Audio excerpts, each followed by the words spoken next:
Vou falar a verdade, tá? Bora. Eu não visualizei absolutamente nada. Eu limpei a casa inteira. Eu quase morri. Fingi que tava tudo normal. Eu sempre me achei uma pessoa de fácil comunicação. Até porque eu era vendedora. Por que eu sempre fui vendedora? Porque o vendedor, ele ganha por comissão.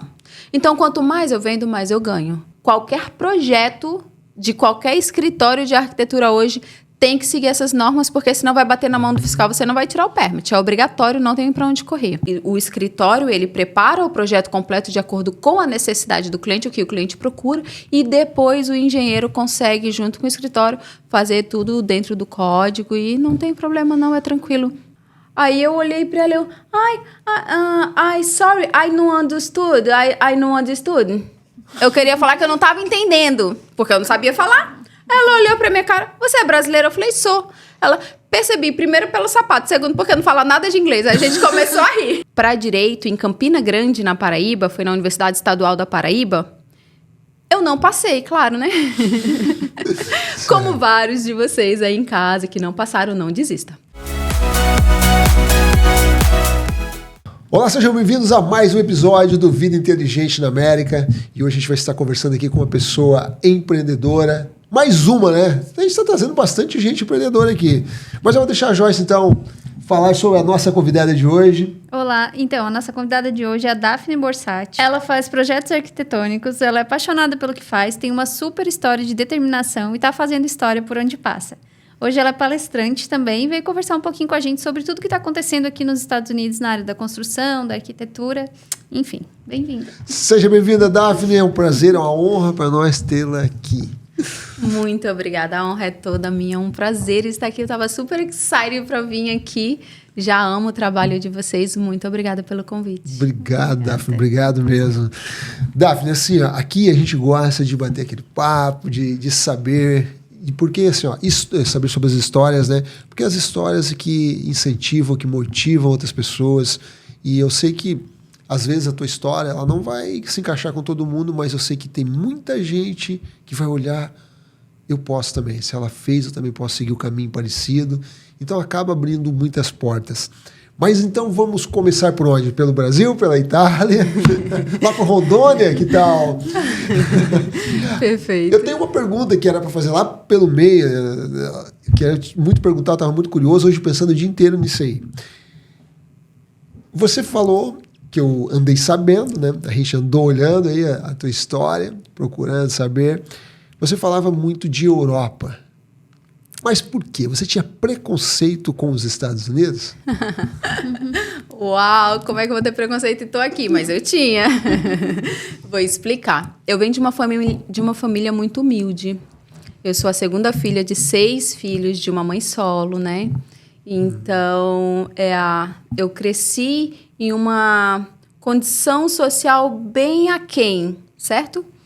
E o que eu queria ser quando crescesse, né? Enquanto pequena, eu me via como uma advogada para cuidar dos direitos, para trazer direito para todo mundo.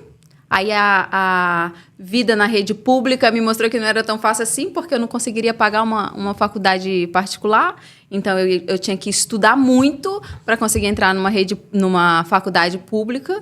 E entrar em uma faculdade pública de Direito era muito difícil, porque eu tinha que trabalhar o dia inteiro, eu estudava de noite, como é que eu ia conseguir passar? É claro que tem várias pessoas que conseguiam, não era o meu caso, eu nunca fui a mais esperta, mais inteligente da turma, eu sempre tive que ralar muito para conseguir passar na faculdade, para conseguir passar na escola. E quando eu fiz meu primeiro vestibular para Direito em Campina Grande, na Paraíba, foi na Universidade Estadual da Paraíba, eu não passei, claro, né? Como vários de vocês aí em casa que não passaram, não desista. Aí eu peguei e pensei, foi na época em que o país estava recebendo aquela fusão, né, da transição, da entrada do PT Não estou aqui para discutir, tá? Só estou mostrando o contexto do momento. E eu percebi que os assistentes sociais iam ganhar uma grande visibilidade dentro daquele governo. Porque como eu venho de uma classe mais desfavorecida não, mais simples, então eu sempre pensei nos direitos humanos, em querer ajudar o próximo, eu cresci com isso, né? A minha mãe me ensinou isso enquanto pequena. Então, como eu bombei e não consegui passar em direito, a minha avó falou, aqui ninguém quer saber quem você é, quer saber o que você faz. E ela me explicou, porque eu sempre aprendi com a minha mãe que eu deveria trabalhar. Trabalho em primeiro lugar. Quando eu fui para Paraíba, que é uma longa história, depois eu conto esse processo porque é muito longo. Quando eu fui para Paraíba, minha avó paterna falou, aqui ninguém quer saber o que você... em que você trabalha. Aqui as pessoas querem saber qual é a faculdade que você cursou. Ninguém quer saber se você é a neta da dona Ápia. Eles querem saber qual é a faculdade que você faz. Eu não tinha muita convivência com isso. E eu falei, tudo bem. Procurei no vestibular qual tinha sido o curso mais fácil, com a menor média, para passar na Universidade Estadual. E eu vi que Serviço Social e Letras eram os mais, na época, né, mais fácil de entrar. Então, eu falei, eu não quero mais uma cobrança, não vou conseguir passar em outra faculdade de Direito, então eu vou fazer Serviço Social por toda a historicidade que o país e a minha vida tinha dentro desse contexto. E, para minha honra e glória e alegria, eu passei no vestibular na primeira chamada, porque lá na época era a primeira chamada, segunda chamada, eu falava, se eu passar na segunda chamada em último lugar ou ficar na fila de espera e tiver alguma desistência e eu entrasse, eu já tô no lucro. Essa era a minha realidade. E eu passei no vestibular e, para minha surpresa, se eu tivesse colocado para Direito naquele ano, eu conseguiria ter entrado para Direito. Eu me subestimei, como é normal, né? Diversas vezes a gente se subestima, mas não podemos. E então, devido a isso, eu não gostava de Estados Unidos. Estados Unidos era capitalista, se fosse depender de mim, eu ia para Cuba, era Fidel Castro, ulalá. Então, era a minha realidade. Quando eu entrei na faculdade de Serviço Social, junto com isso, na época de cursinho, eu comecei a trabalhar em um shopping. Eu vendia multimarcas. Aí eu comecei a ter acesso a coisas boas. Eu comecei a ter acesso a boas roupas, porque eu trabalhava com isso e tinha desconto para comprar roupa boa. Eu comecei a trabalhar no shopping, da hora que o shopping abria até a hora que ele fechava, por exemplo, em época de promoção. E eu comia no shopping, então eu comia uma comida melhor. Então eu comecei a ver que a vida com dinheiro também era muito boa. Era uma vida que eu desconhecia, porque eu sempre recebia o máximo para me manter e para ajudar com as contas de dentro de casa. Essa era a minha realidade. Então, me formei em Serviço Social. Enquanto eu trabalhava no shopping, eu conheci um anjo da guarda, né? Que foi a dona Nena, que ela era uma cliente minha. Aí me deu uma cantada, perguntando se eu tinha alguém algum vendedor parecido como eu, porque eu sempre fui uma boa vendedora, eu acho. Que ela precisava de um bom vendedor para a loja dela, que ela estava abrindo uma boutique de revestimentos, e que esse vendedor teria que ser arquiteto. Eu falei, gente, o que é isso? Aí eu fui buscar o que era isso. Eu estava terminando a faculdade de Serviço Social na Universidade Estadual e briguei lá, tive uma discussão com os chefes da loja na qual eu trabalhava por conta de comissão, que não pagaram, enfim, não vem ao caso. E eu bati na porta dessa cliente. Eu falei, olha, eu liguei para ela, dona Nena, eu tenho uma pessoa para lhe apresentar, para trabalhar com a senhora. Ela falou, então vem aqui no escritório o mais rápido possível, marca com ela e vem aqui. Eu cheguei lá com meu currículozinho debaixo do braço e falei para ela, olha só, você precisa de alguém como eu, assim, assim, assim? Ela falou, é isso mesmo, a pessoa vai vir? Eu falei, essa pessoa sou eu. Ela falou, mas Daphne, você é arquiteta? Eu falei, ainda não. Eu não menti. Eu falei, ainda não. Eu tô fazendo serviço social, mas assim que eu pegar o meu diploma, eu entro como portadora de diplomas e faço arquitetura. Era muito simples para mim daquela forma. Por quê? Porque, mais uma vez, crença de merecimento. Eu achava que eu não era capaz de passar em um vestibular de arquitetura, então era muito mais fácil entrar como portadora de diplomas. E ela comprou a minha ideia, porque eu era uma excelente vendedora. Caraca, legal. E eu fui trabalhar com ela e nós montamos a primeira boutique. Realmente, eu falo nós montamos, porque eu estava com ela lá, arregaçando as mangas, fazendo tudo o que tinha para fazer. E ainda estava cursando serviço social, que era à noite, e o curso de arquitetura também era à noite. E eu fui na faculdade saber como é que eu fazia para fazer a portabilidade, como é que eu fazia para aplicar o diploma, para entrar como graduada. E tinha uma senhora chamada Constância Crispim, que era coordenadora do grupo, do curso de arquitetura da época. E ela falou, não, Daphne, você não precisa esperar. Eu ainda estava na época de TCC, não tinha nem terminado meu TCC. Você não precisa esperar, faz o vestibular agora. Se você não passar, você entra como portadora de diploma, que é o tempo que você vai levar para pegar o seu diploma de serviço social. Eu falei, nossa, né? Não tenho nada a perder, vou fazer. E assim eu fiz, e assim eu passei. Passou. E mais uma vez eu me subestimei e realmente eu consegui. Porque quando a gente quer, quando a gente tem aquela força dentro da gente, é possível, a gente faz. Desejo ardente. Então, exatamente. Então, o que acontece? Pulando um pouquinho, indo lá para a Europa, o que acontece? O meu sobrenome é Borsatti, terminado com I, Borsatti TTI.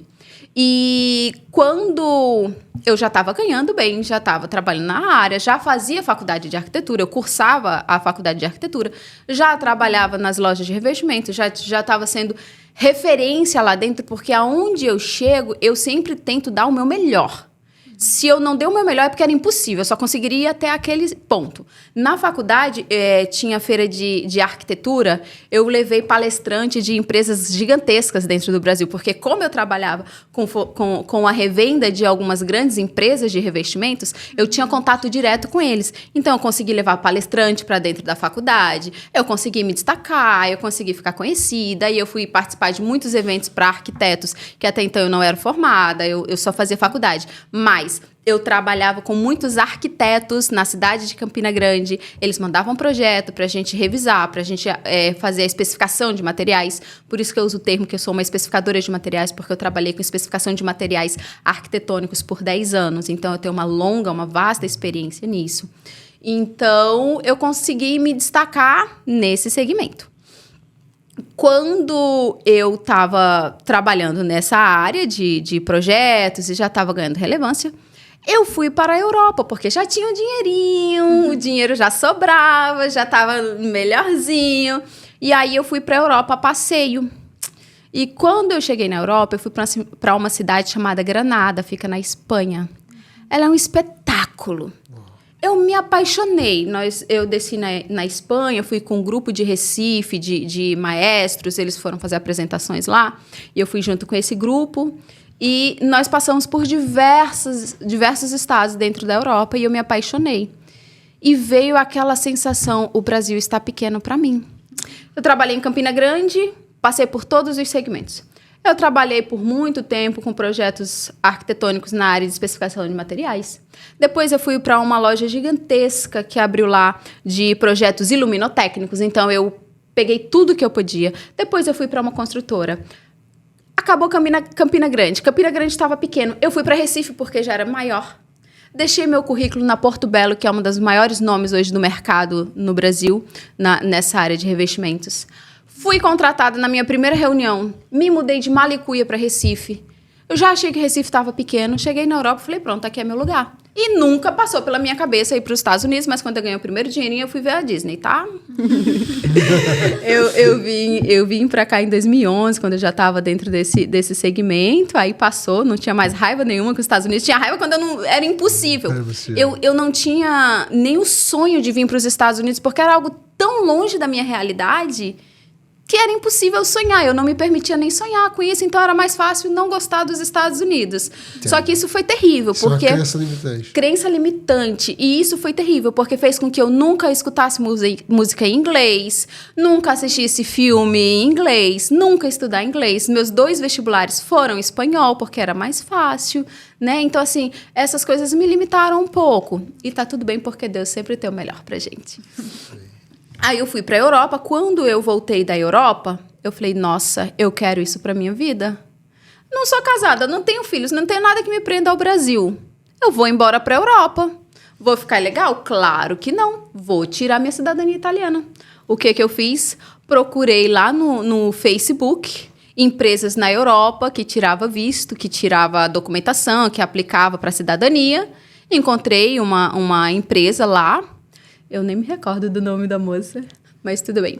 Aí ela pegou e me deu. Eu dei todos os meus dados para ela. Aí ela falou, Daphne, seu sobrenome é Borsatti. Nós encontramos aqui, mas o seu sobrenome aqui é Borsato, com O. Uau. Quando meus bisavós paternos foram para lá e tiveram acesso a documentação brasileira, né? A pessoa escrevia o seu nome como ela entendia. E tem um sotaque, né? É a mesma coisa aqui. Então, naquela época, muitos anos atrás, escreveram errado. Aí eu tive que entrar judicialmente para mudar meu nome, porque eu não consegui fazer isso administrativamente falando. Até porque eu estava em Pernambuco já, o meu cartório era em São Paulo, enfim. A minha advogada falou, Daphne, isso aí vai levar de 3 a 6 meses. Eu já tinha pedido as contas da Porto Belo. Uou. Eu falei, ok, então vou para os Estados Unidos. Vou para os Estados Unidos, passo 3 meses lá, estudo inglês e vou para a Europa falando inglês. E aí Deus me mostrou, eu sempre falo isso e eu não me canso de falar, Deus me mostrou que quando Ele quer uma coisa, Ele vai mexer o que for possível para fazer com que aquilo seja possível. Os meus planos, o meu sonho, o meu desejo era a Europa. Eu paguei a cidadania, eu paguei 50% para uma pessoa que eu nunca vi, mexi todos os documentos, vim passar 3 meses nos Estados Unidos e nunca mais ia sair daqui. Uau! Eu disse, é uma longa história. Que legal isso. Nunca mais ia sair daqui. E como que foi, então, a sua chegada... Não, mas antes de você contar a sua chegada, eu preciso aqui falar rapidinho da Right Time Cleaning, que é o nosso parceiro, o Joelson, que tem nos ajudado muito aí, apoiado, né, o nosso projeto desde o início. Então, eles são especializados em todo tipo de limpeza e principalmente em cobertura de eventos. Eles cuidam muito bem, principalmente dos banheiros, né? Porque sabe que na hora que você vai dar aquela festa, sempre tem aquela preocupação, né?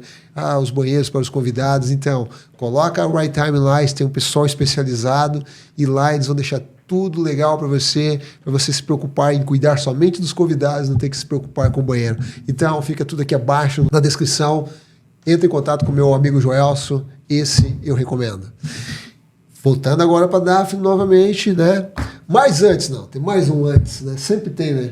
Gente, para você não custa nada, mas para nós importa muito. Se você gostar desse vídeo, deixa seu like, se inscreve no nosso canal, ativa aquela notificação no sininho para você receber mais vídeos quando a gente lançar novos episódios aqui. E compartilha também. A história que vai ter aqui hoje, pode ter certeza, se às vezes você não se identificar, mas sempre você vai ter um amigo, um parente, alguém que precisa ouvir o que a Daphne está falando para poder incentivar essa pessoa a fazer algo diferente na vida dela também. Bora lá então, Daphne, como é que foi a sua chegada aqui nos Estados Unidos?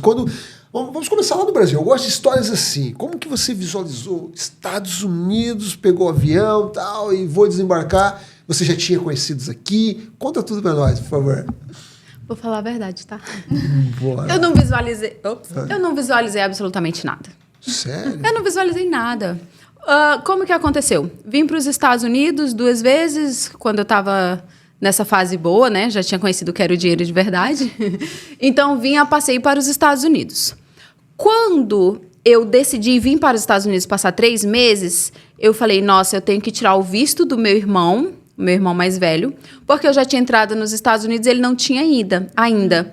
Eu falei, cara, antes de ir embora para a Europa, eu quero que meu irmão tire o visto dele, porque quando a gente quiser ir passear nos Estados Unidos, ele já vai estar com visto. Então, assim, eu combinei com meu irmão de ele tirar o visto, ele tirou o visto em Recife, e nós 2 marcamos uma viagem para os Estados Unidos, acho que foi em fevereiro de 2018, se eu não me engano. E eu levei ele para Flórida, ele não conhecia nada, e nós paramos em um quiosque no shopping, no mall. E aí ele falou, não, meu irmão conversa demais, mais do que eu. Aí ele conversando com a vendedora lá do quiosque de perfumes, não, porque a minha irmã tá indo pra Europa e vai vir passar 3 meses aqui, a gente já tinha definido que eu ia vir pra cá, eu só vim com ele porque como ele nunca tinha entrado e não falava inglês, e eu já tinha algumas entradas no meu passaporte, eu falei, eu vou com ela, é minha irmã, ninguém vai me barrar, né, porque pobre sempre tem medo, né. Aí eu entrei com ele, deu tudo certo, pela honra e glória de Deus. Aí, no shopping, nós conversamos com essa moça, aí ele falou pra ela, olha, minha irmã tá vindo pra cá, vai passar 3 meses aqui, vai estudar inglês. Ela falou, olha, se ela quiser, eu do lado. Olha, se você quiser, eu consigo um part-time aqui pra você trabalhar com vendas, você fala muito bem. Eu falei, mas eu não falo inglês. Ela falou, não tem problema, que todo mundo fala português, no máximo espanhol. Aí eu peguei o contato dela e falei, tudo bem, quando eu voltar já venho Com emprego fixo. Olha que bênção. Passar 3 meses de trabalho e aprender inglês, era uma maravilha. A despesa da viagem. Exatamente. Retornei pro Brasil e postei no Instagram, que eu tava aqui nos Estados Unidos com meu irmão, né, na Flórida, e falei, já eu retorno. Eu tinha uma amiga que estava morando em Massachusetts. E ela perguntou para mim no Histories, Daphne, você vai voltar quando? Aí eu falei, vou passar... Volto, porque aí eu contei toda a história para ela, vou passar 3 meses, aí depois vou pra Europa. Aí ela falou, por que você tá indo pra Flórida? Eu falei, porque eu consegui um emprego aqui, inclusive num quiosque. Aí ela falou, Daphne, se você quer dinheiro, se você quer aprender inglês, você tá indo pro lugar errado. Aí eu falei, uau. Ela, você tem que vir pra Massachusetts. Gente, eu fui parar pra pensar onde é que era isso no mapa. Aí eu vi que era Boston. Aí eu falei, uau, massa, só que lá é muito frio, como é que eu vou aguentar? Ela falou, não tem problema, porque a gente no Nordeste é super quente. Ela falou, não, ninguém morre. Do jeito que você entra no carro com o ar-condicionado ligado, você vai entrar no carro e o heater vai estar ligado. Então, pra quem não entende, pra quem estiver no Brasil, é exatamente isso. O corpo acostuma, você acostuma e tá tudo bem, ninguém morre por isso. Então, foi assim que eu vim parar aqui em Massachusetts. Aqui em Massachusetts. Você chegou bem no inverno aqui? Eu cheguei aqui, foi em junho. Já tava começando o verão. Tava começando o verão, mas pra mim tava muito frio. Tava muito... Em junho? Em junho. Tava frio. Então é quente onde você morava no Brasil. Tava na passagem, né? E talvez, há 6 anos atrás, em junho ainda era um pouquinho frio, né? Julho aqui começava a esquentar de verdade. Tava ali na transição. A atmosfera tá mudando. Exato, muito. Hoje em dia, a gente morre de calor em junho, mas há 6 anos atrás eu não morri, não. Eu foi doente, a garganta inflamou. É mesmo? E qual foi a cidade que você chegou e foi morar aqui em Massachusetts? Eu fui morar em Leominster. Uau, Foi a minha primeira casa. É longe. A minha amiga me pegou no aeroporto. Ela andou, dirigiu. Eu falei, gente, onde é que eu tô indo? Não chegava nunca. Não chegava nunca. Não, eu não sabia que essa rota eu ia fazer diariamente sem achar longe, né? Num futuro bem próximo foi o que ocorreu.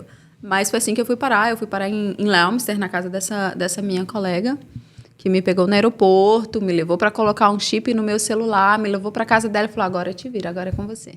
Uau! E assim eu fiz. Sério? Daí você conseguiu tudo sozinha? Foi... Como é que você fez? Mais ou menos. Vamos lá. No dia que eu cheguei, eu fiz um monte de perguntas para ela como é que eu fazia. Por quê? Ela trabalhava já em uma loja de fast food.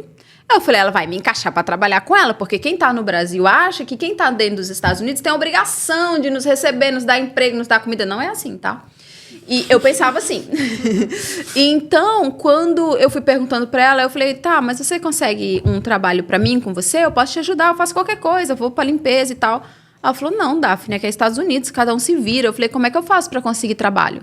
Ela falou, você vai entrar no Facebook, você vai entrar lá nos grupos, nos bazares, e você vai anunciar que você acabou de chegar e que você tá procurando trabalho, que você vai fazer limpeza. Aí eu falei, ok. Ela falou, cuidado com o que escreve, porque se você falar que não sabe, ninguém vai te pegar. É uma verdade. Aí eu peguei, procurei os bazares, fui ver lá o que era bazar, um que indicava o outro, e eu coloquei lá. Olá, eu sou Daphne Borsatti, acabei de chegar da Flórida. Que mentira. Acabei de chegar da Flórida, vim para pegar o verão que está chegando agora. Eu tenho experiência como help, estou aqui disponível para trabalhar. Se vocês precisarem de alguém que faça um trabalho bem feito, pode contar comigo e tal. Coloquei já meu númerozinho de telefone lá, que é o mesmo até hoje. E coisa de 4 horas, meu primeiro trabalho bateu na minha porta. Uau! Eu cheguei... No dia que eu cheguei, conversando no trajeto com ela, ela me explicou isso. Aí eu fui lá de noite, coloquei a mensagem no Facebook. Naquela noite mesmo, Carmen me ligou, uma senhora que mora em Leominster, que tem um histórico aqui de muitos anos, aqui que tem um schedule de limpeza, que eu não sabia nem o que era schedule. E aí ela falou, olha, eu tive um problema nas costas, eu tô com muita dor nas costas, eu preciso de alguém para me ajudar. Você pode me ajudar? Eu falei, sim, claro. E aí Deus começou a agir, trabalhar o tempo inteiro em absolutamente tudo. Caramba, e só pode ser Deus mesmo. E tudo isso que você está contando, que a gente conversou em off aqui, que as coisas têm acontecido, que maravilha, né? Em 24 horas, dentro dos Estados Unidos, eu já tinha um trabalho.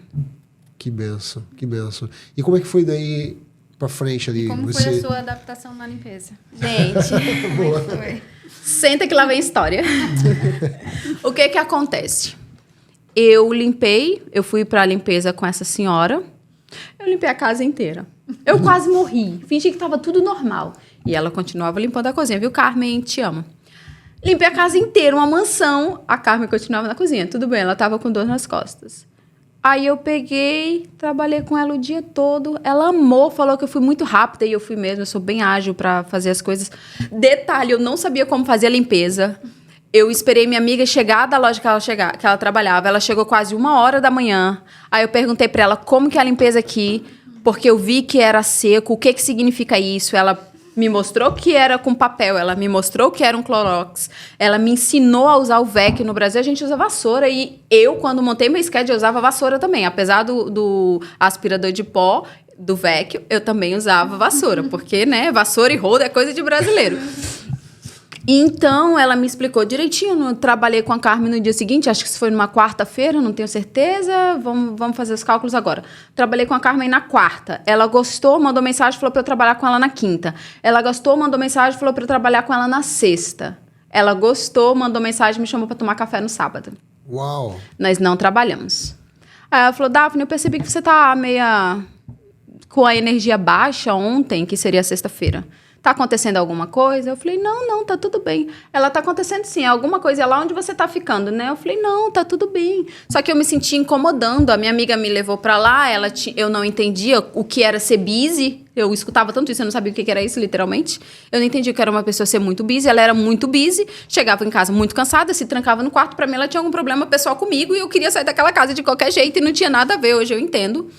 E aí eu peguei, expliquei pra ela, ela falou, não, Daphne, isso é normal. Aí ela explicou tudo direitinho. Mas se você não está confortável, vem pra minha casa, fica na minha casa. Eu falei, gente, como que a mulher me leva pra casa dela? Ela nem me conhece. Uou. Aí eu falei pra ela assim, mas a gente mal se conhece, né? E a senhora já tá me convidando pra ir pra sua casa? Ela falou, não, Daphne, eu tenho mais coisas pra você. É o seguinte, isso eu já contei no livro, tá? Depois vocês vão ver isso daí.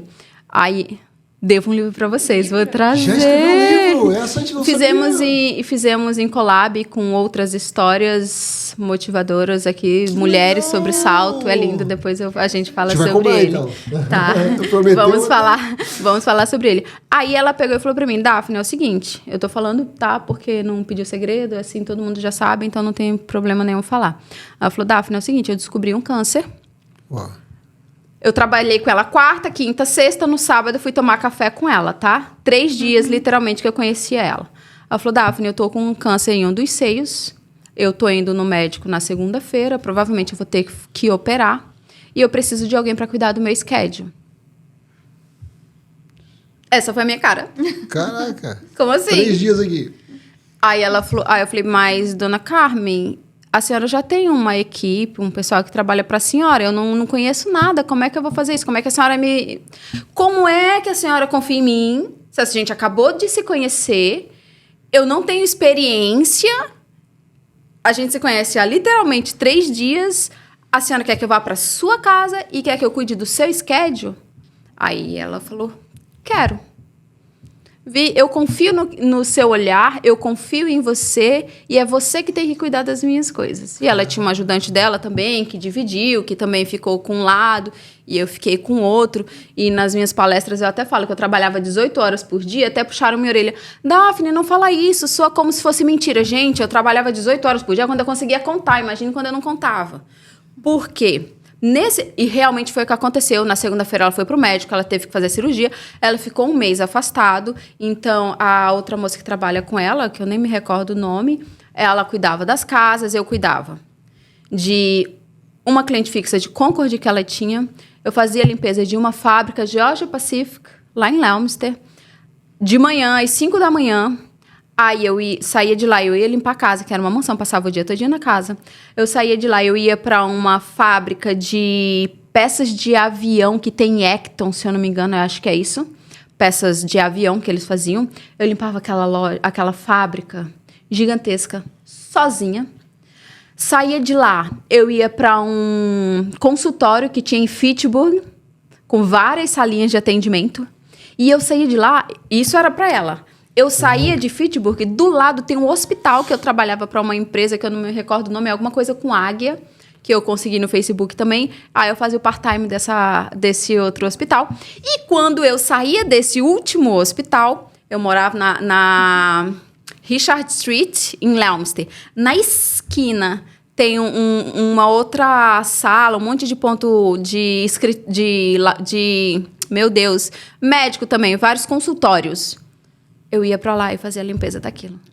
Calcula quanto tempo dá isso no dia? 36. Caraca, meu. Então, essa foi a minha rotina. Quanto tempo tu tivesse essa rotina? Porque nem dormia direito. Né? Na época dela foi bem intensa. Foi 1 mês fazendo isso. Depois mudou. Só que ao invés de sair a casa dela, entraram as minhas casas e eu também vou explicar o que aconteceu. Então, no meu... Tem mais uma coisa. Lembra que eu falei que quando eu cheguei aqui em Massachusetts, a minha amiga me pegou no aeroporto, me levou para comprar um chip de celular e a gente foi para a residência dela. Quando eu parei no mall de Leominster para comprar o chip de celular, eu conheci mais um anjo, porque Deus coloca anjos na minha vida, chamada Araceli. Essa é uma grande amiga que eu tenho, brasileira, que eu conheci dentro do banheiro. Eu fui ao toalete, aí ela elogiou meu sapato. Aí eu olhei pra ela e sorry, I não understood, I não understood. Eu queria falar que eu não tava entendendo, porque eu não sabia falar. Ela olhou pra minha cara, você é brasileira? Eu falei, sou. Ela, percebi, primeiro pelo sapato, segundo porque não fala nada de inglês. Aí a gente começou a rir. Aí ela pegou e falou bem assim, aí ela perguntou o que eu tava fazendo, eu contei a história direitinho. Ela falou, olha, pega meu telefone, que eu vou te passar uma escola que tem aqui, do lado de tal mercado, assim, assim, assado, você procura lá, que você vai conseguir, tal. Nós fizemos uma grande amizade, a gente conversou e tal. Eu falei, consegui o trabalho e tal. Ela também tinha limpeza, aí às vezes ela me chamava para dar help com ela. Então, no meu primeiro mês de Estados Unidos, quando eu conheci o anjo Araceli, eu aluguei do esposo dela, Glenn, meu primeiro apartamento. Eu fui morar sozinha, porque eu tenho minhas manias. Eu não falava inglês. Como é que eu ia dividir a casa? Eu deveria ter pensado nisso, porque pelo menos eu teria melhorado meu inglês. Mas tudo bem, não pensei assim. Algumas coisas são muito liberais. Eu não sou tão liberal. Eu sou mais chata. Então, nada melhor do que ter meu próprio espaço. E assim eu fiz. Aluguei uma casa com ele, um apartamento. Fui morar sozinha. No meu primeiro mês dos Estados Unidos, eu recebi em torno de 3 vezes o que eu recebia na Porto Belo. Lavando privada, limpando casa.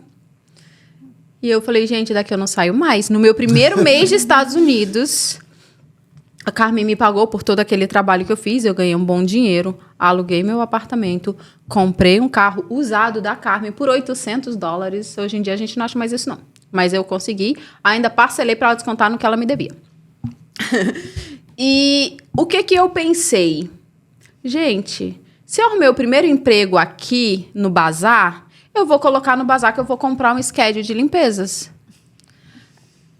No meu segundo mês dos Estados Unidos, eu montei meu schedule de limpeza. Eu comprei um schedule de limpeza, que eu encontrei uma pessoa lá no bazar do Facebook que tinha para vender schedule de limpeza, porque ia embora. Então, eu continuei com a fábrica, que a Carmen que me passou na época, lá em Leominster, Georgia Pacific.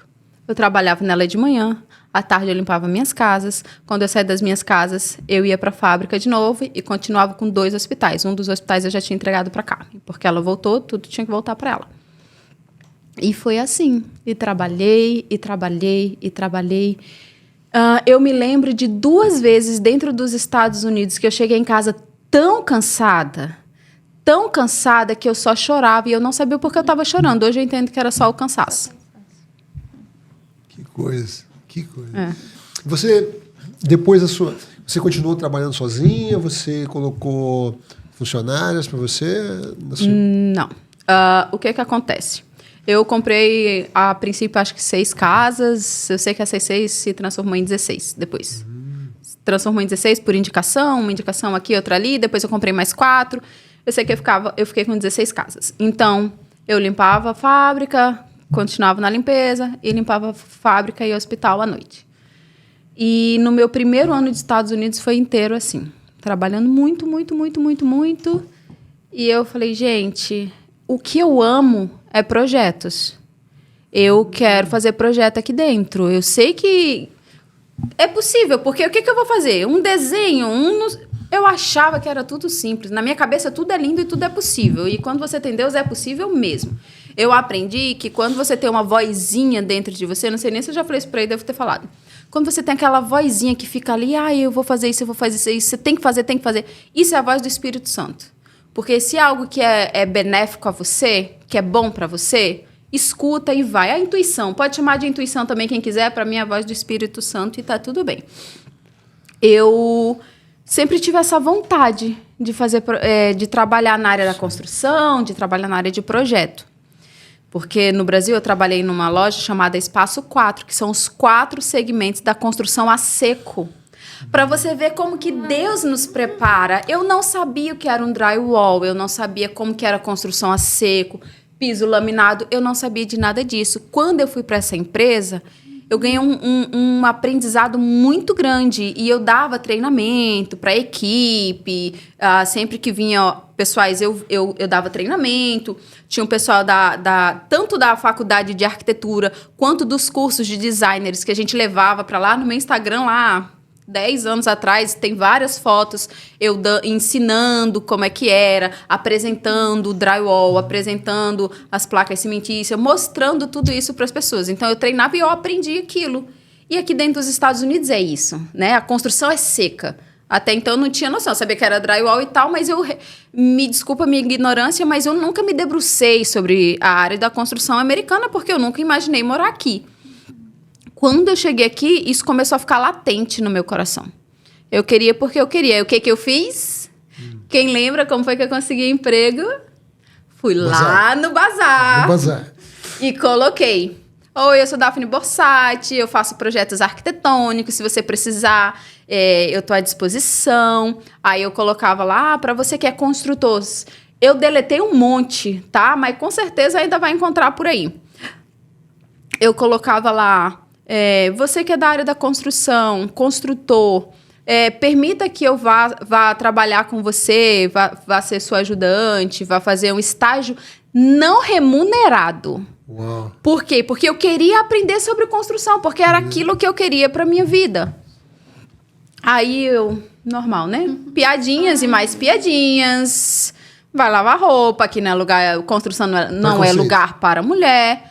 Machista e preconceituoso até dizer chega, lógico, né? Muita gente que veio do Brasil, uma área predominantemente masculina, que ainda tem essa raiz arraigada ao cerne, né, do homem, e tem essa concepção machista e preconceituosa. E aqui eu senti muito mais. Por quê? A grande maioria dos profissionais de arquitetura e engenharia dentro dos Estados Unidos são homens. Eu vou procurar qual é a porcentagem. No Brasil, é muito comum você ir para a faculdade, você ter muito equiparado. Na verdade, pelo menos na minha época de faculdade, tinha até mais mulher do que homem na arquitetura. Aqui não. E eu falo isso porque eu voltei para a faculdade aqui, lá em Holyoke, Springfield. Eu voltei para a faculdade, fui fazer umas cadeiras lá em arquitetura, fui conhecer um pouquinho, né, sobre a construção americana. E na minha sala só tinha eu e mais uma pessoa. Uau. Agora, ano passado. Só tinha eu e mais uma mulher. O resto eram todos homens. Então, é uma área predominantemente masculina. Aqui nos Estados Unidos? Aqui nos Estados Unidos. Não, isso não é no Brasil, por favor. Pelo menos foi a minha visão. Eu estou falando aqui em Massachusetts, principalmente porque foi o meu berço. Foi aqui que eu entendi tudo isso. Eu também tinha essa visão. Que engenheiro civil, a maioria é homem e arquiteto... Visão do Brasil, né? Pode dar um Google aí, ó. Arquiteto, Estados Unidos, architectural. vocês vão encontrar aí, a maioria vai ser nome masculino, tá? Eu já tinha percebido isso, já fui atrás dessa informação, eu peguei, não vi nenhum dado científico, não vi nenhum estudo falando sobre isso, mas foi minha percepção e ela foi bem latente. E aí eu falei, tudo bem, mas eu não vou desistir. Jamais, eu sou brasileira, eu não vou desistir. Desistir não faz parte do meu cerne, enfim. Aí eu comecei, levei um monte de não, claro que não. E piadinha, e toda semana, quando tinha tempo, deitada lá, cansada, eu ia lá e colocava no bazar. E apareceu o primeiro projeto pequenininho, que era para reforma de um basement, Fui aprender como é que fazia a mudança das medidas, porque é tudo diferente quem está dentro do Brasil. O sistema construtivo brasileiro, principalmente na área de Massachusetts, tá? Aqui na área de New England, é muito diferente do Brasil.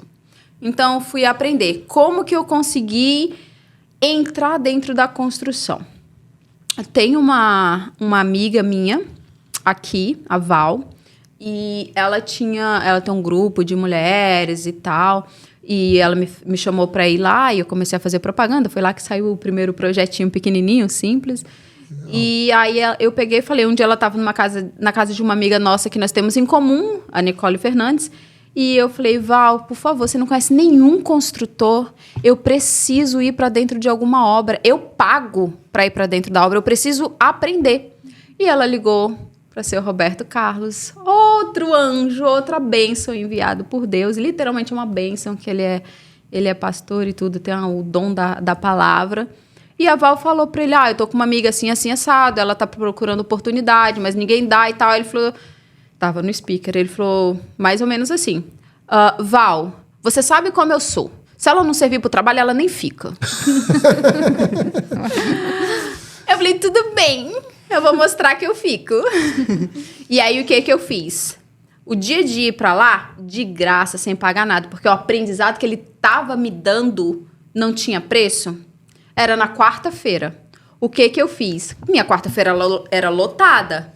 Eu ia pra fábrica de manhã, o cliente da quarta, eu joguei um da semana pra uma quinta, o outro pra uma sexta, ou pro sábado, whatever. Eu deixei o horário de, 10 horas da manhã até 5 da tarde aberto, pra eu ir trabalhar com ele. Aí eu ia em casa, tomava banho, trocava de roupa, porque a roupa que a gente vai pra limpeza é diferente. E eu ia pra dentro das obras com ele. E eu aprendi muito. E eu continuei, é sinal que eu era boazinha, pelo menos. E, assim, foi uma faculdade, foi uma escola. Eu aprendi muita coisa, muita coisa. Eu sou muito grata, tanto pela Val, quanto por seu Roberto Carlos. Fiz vários projetos depois para ele, ainda faço projetos. Eu fiquei curioso agora. Você foi trabalhar com ele, ele tinha empresa de construção, ele fazia todo tipo de construção? Construção completa, geral. Completa. Uhum. Você trabalhava apenas na parte de projetos ou você chegou a colocar... Não coloquei a mão na massa. Não. Não. Mas não teria problema, eu colocaria com o maior prazer. Não, eu fui para entender o sistema construtivo. Sim. E comecei a fazer alguns trabalhos, alguns desenhos, e ele ia lá, revisava, e ele me ensinou um monte de coisa sobre código, sobre procurar as informações, sobre como fazer. Ele me deu as primeiras plantas para eu estudar, para eu entender como funcionava a mecânica, e foi assim. Legal isso. Não, eu te perguntei, sabe por quê? Porque uma coisa é você estar dentro da faculdade, aprender ali, a teoria e tudo.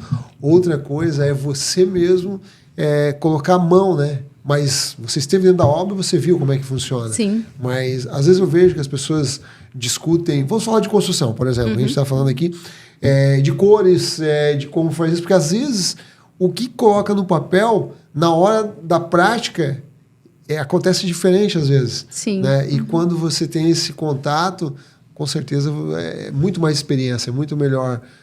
Você está lá vivenciando, né? Você não colocou a mão, mas você estava lá vivenciando, estava olhando. Não apenas estudando no computador ou algo de longe. Exato. Isso é muito legal. E dali começou, então, você a expandir seus projetos e ganhar espaço. Ganhar espaço, daí mudou de ramo. Daí não quis mais limpar casas e... Aí acabou. Eu acho que foi uma fase que eu precisava. Foi mudando aos poucos? Foi radical, mas analisada, estudada. Entendi. No meio do caminho aí eu me casei. Aí eu já não trabalhava mais à noite, porque agora eu tinha que dar atenção para o marido.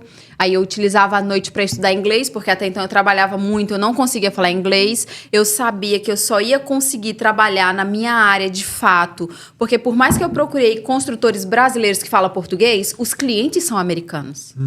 Então eu chegava na casa do cliente, eu e olhava com cara de desespero para depois o construtor me explicar o que era. E aquilo era vergonhoso para mim. Então, eu comecei a estudar à noite, aí eu trabalhava de manhã, morava lá em Lodlon, dirigi 1h30, 1h20 até chegar em Leominster para fazer aquela limpeza de fábrica, que eu fazia ainda. Aí saía da fábrica, ia fazer projetos, ia visitar clientes, ia atrás de trabalho nessa área, e aí voltava para casa porque tinha aula de noite. E aí eu fui melhorando o inglês, e aí eu fui aprendendo e fui expandindo e fui me conectando. Eu acredito muito no poder da conexão, do network. Acho ele fundamental, extremamente importante. Porque se não fosse a Val ali naquele contato, ter o contato com o seu Roberto Carlos, me conectar com ele e eu ter a coragem de ir lá. Gente, às vezes a pessoa está do seu lado, ela pode te ajudar, mas se você não abrir a boca, ela não vai fazer nada. Então, se eu não tivesse tido aquele ímpeto de conversar com a Val e pedido, por favor, me ajuda. Ela estava aqui há anos, há décadas. Val, por favor, você conhece muita gente, me ajuda? Ela falou, agora. Ela pegou o telefone, ligou, resolveu e mudou literalmente o trajeto aí da minha vida. Mas eu tive a intenção, eu tive a ação, isso é fundamental. Mais um anjo na sua vida.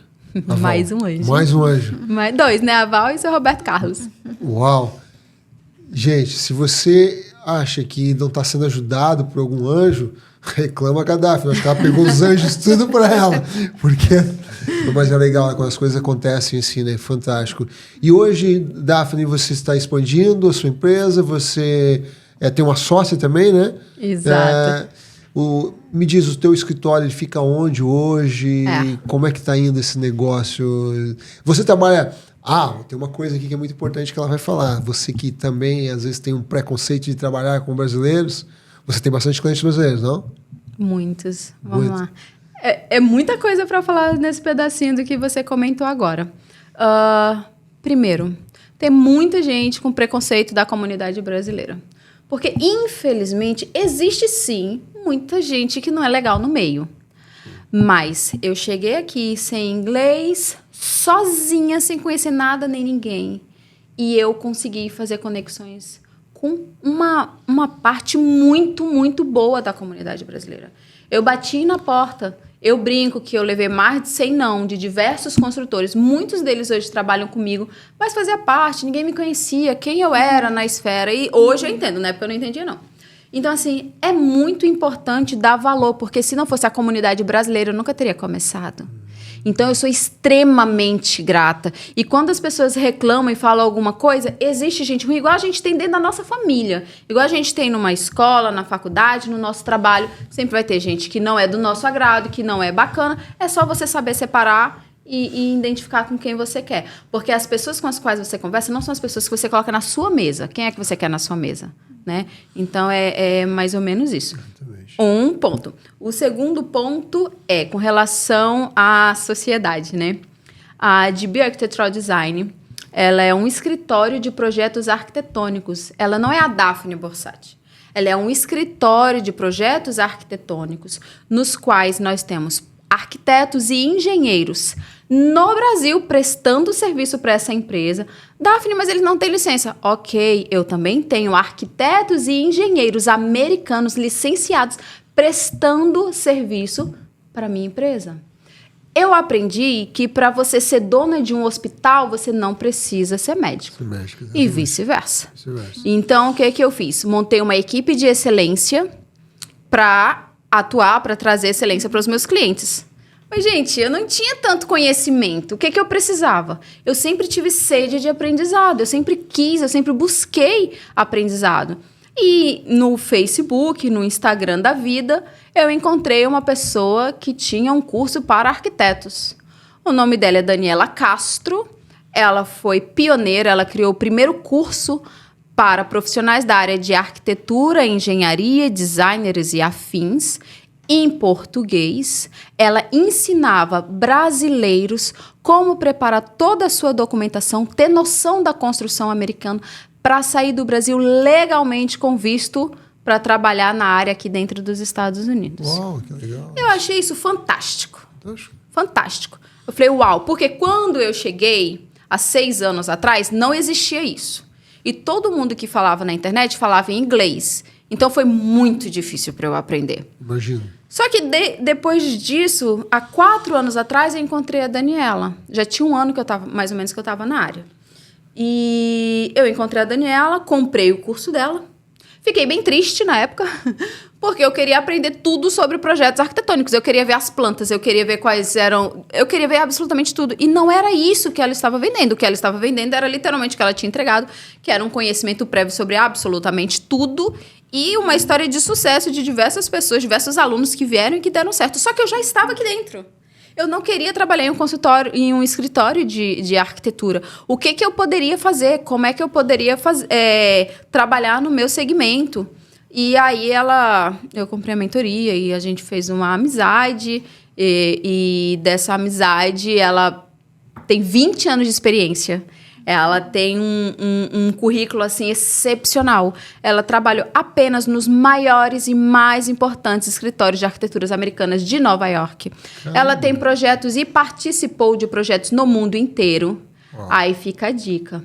Nós não precisamos ser os mais inteligentes. Lembra que eu falei que para passar na escola, na faculdade, eu tinha que estudar muito, porque eu não conseguia aprender fácil? Então, eu não precisaria ser a mais inteligente, mas eu preciso ter os mais inteligentes comigo. E a Dani, eu chamo ela de Open Book. Ela é o meu e-book, sabe? Tudo que eu preciso, eu corro para ela. E eu trouxe ela, né, prestando serviço para DB Architectural Design, para revisar todos os projetos, para fazer a qualidade dos projetos da empresa, porque a empresa ela é uma empresa, né? Tem que fazer tudo dentro da norma, tem que seguir... Tem que pagar a insurance, tudo que a gente daqui já sabe, né? De uma empresa normal. E eu sempre busquei excelência, então ela começou a prestar serviço e aí foi aumentando. E a Dani, ela é o tipo de pessoa, eu espero que um dia ela venha aqui contar a história dela, que é fantástica. Ela é o tipo de pessoa que ela não aceitava a comunidade brasileira. Ela está aqui há 20 anos, já levou muita porrada da comunidade brasileira, mas aquele pessoal de antigamente mudou a mentalidade. Hoje em dia, as pessoas que chegaram aqui já vieram com outra mentalidade, né? Então, foi com essas pessoas com as quais eu me uni. E aí, eu mostrei pra Dani que... Peraí, Dani, aqui também tem gente boa. Ela brinca, ela fala que eu meti o pé na porta da casa dela e trouxe ela pelos cabelos para a comunidade brasileira, mas eu trouxe e ela gostou. Ela se identificou, ela entendeu que existem pessoas boas, que é possível, sim, acreditar nos brasileiros que estão aqui. Porque se a gente larga nosso mundo para trás em busca de uma vida melhor, tem pessoas boas. Ninguém vai fazer isso à toa, na verdade. Eu acho que o problema é a gente generalizar. Quando a gente acha que... Como que aconteceu com a gente? Vamos para lá, para os Estados Unidos, mas a gente não vai... ter relacionamento com brasileiros lá. Vamos evitar de frequentar a casa de alguém ou trazer brasileiros para nossa casa. A gente ficou 8 anos aqui dessa forma. Uau. A gente não era mal educado com ninguém, mas a gente evitava relacionamentos próximos. Evitava mesmo. Até, como eu te falei, a gente foi num evento e mudou essa mentalidade, né? Isso é questão de mentalidade mesmo. O que acontece é que, se você ficar... Uma das coisas, né, que antes de sair do Brasil para cá, que eu digo para vocês que é muito complicado, é a tal da televisão, né? Você perder muito tempo ali, porque notícia ruim é o que vende. E daí acontece, um brasileiro foi preso lá. Eles não falam que um brasileiro ganhou um prêmio disso ou daquilo, porque se destacou. Não, eles só vão enaltecer o que é ruim. Então, aquilo ali acaba impregnando de maneira generalizada e você cria esses preconceitos com brasileiros. Mas é muito legal isso aí. E eu vejo que hoje, né, a gente está no meio. E tem um detalhe também, né? Você tem que ter um filtro. Você tem que saber com quem que você vai andar. Você tem que procurar conhecer aquela pessoa. E tenho certeza que vai encontrar muitas e muitas pessoas boas por aí. Eu sou a prova viva. Daphne, eu queria agora entrar num assunto com você que você entende. E queria que as pessoas também, que com certeza têm curiosidade como eu, você falou que já conhecia o drywall no Brasil, que, se eu não me engano, chamava até de gesso cartonado. Gesso acartonado. Acartonado, né? Chamava dessa forma. E lá no Brasil está demorando até muito digamos, a entrar no mercado de forma como é aqui nos Estados Unidos hoje. Na verdade, eu vou ter que parar por aqui, porque senão vou fazer várias perguntas de uma só. Vamos primeiro, então, nos concentrar. O que você hoje, com um contato maior, a construção toda a seco aqui, praticamente, na Flórida eu acho que ainda é meio mesclado, né? Mas aqui a seco. O que você tem a dizer sobre isso? O tempo que o Brasil, de repente, está perdendo em relação a colocar isso com mais força no mercado, ter mais investidores. O que você vê, digamos, para o futuro do mercado no Brasil em relação a seco e aqui nos Estados Unidos? Tem tecnologia nova chegando ou essa é a tecnologia que vai ficar por muito tempo? Tá, vamos por partes. Isso. Eu falei que ia ser complicada a pergunta. Eu vou separar das próximas vezes. Na minha visão, na minha concepção, o Brasil ele não está tão atrasado assim. Porque se eu estou aqui há 6 anos, tem 15 anos, por exemplo, que eu estava trabalhando com isso no Brasil, há 15 anos atrás, no Nordeste, já se trabalhava com drywall, já se trabalhava com construção a seco. Todas as partições do shopping geralmente são feitas em drywall. Só que a diferença de lá é que a gente utiliza a estrutura de alumínio, né? Steel frame, diferente daqui, que é wood, né? Mas graças a Deus está entrando steel bem forte aqui. E nós brasileiros vamos ser pioneiros no steel aqui dentro dos Estados Unidos. Eu tenho certeza disso. Então, assim, não acho que hoje não está tão atrasado assim. O problema de trabalhar com a construção a seco no Brasil é porque ela ainda é cara. Né? Se você for levar em consideração com a construção tradicional, ela ainda é cara. Mas ela já ganhou muitos mercados. Porque há 16 anos eu comecei a trabalhar com isso lá em Campina Grande, na Paraíba. Já tinha lojas que tinham drywall para todos os lugares. Os primeiros treinamentos de drywall dentro da faculdade Facisa, quem levou foi a loja na qual eu trabalhava na época. Então, assim, se lá atrás a gente já plantou essa sementinha e fizemos muitos projetos lá dentro com drywall, eu penso que hoje, 16 anos depois, já evoluiu bastante. Com relação a novas tecnologias, para mim o steel vai dominar absolutamente tudo, já está num caminho, e eu penso que isso vai ser algo que vai acontecer muito rapidamente. Mas nós, seres humanos, somos muito inteligentes, né? A gente tem uma criatividade gigantesca. Então, assim, eu não estranho que vá aparecer coisas novas a qualquer momento. Nesse momento, aí tem um monte de gente criando várias coisas e novas tendências vão surgir no futuro. Eu não tenho dúvidas em relação a isso, não. Eu te fiz essa pergunta porque a gente assiste alguns vídeos, algumas coisas, casas pré-moldadas com isopor, com esse tipo de materiais, né, diferentes. Porque a casa feita com steel frame e drywall, ela é muito rápida. Você falou, tem um custo maior, mas o custo no material, né? Se você for comparar com a mão de obra junto e o tempo de obra, acredito que acaba saindo até mais barato, né? Você acaba economizando. Mas eu vou te fazer, então, sobre isso, acho que a gente concorda. Em relação à estrutura, no Brasil utiliza-se muito tijolos, o reboco, esse tipo de coisa. Comparado, o que você tem a dizer para as pessoas que estão nos ouvindo em relação a ser mais, vou usar uma palavra mais informal aqui, ser mais forte? Qual casa que resiste mais? A construção a seco ou o nosso sistema do Brasil lá com concreto e aquele tipo de coisa?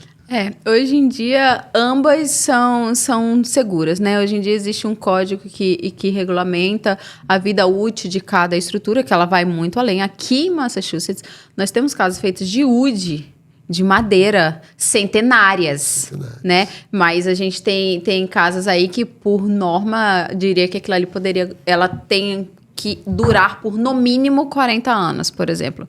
A gente tem casas centenárias, né? Então, assim, eu acho que dentro da realidade dos Estados Unidos, o Brasil dentro da realidade do Brasil, ambos são ok. Ambos são resistentes, entende?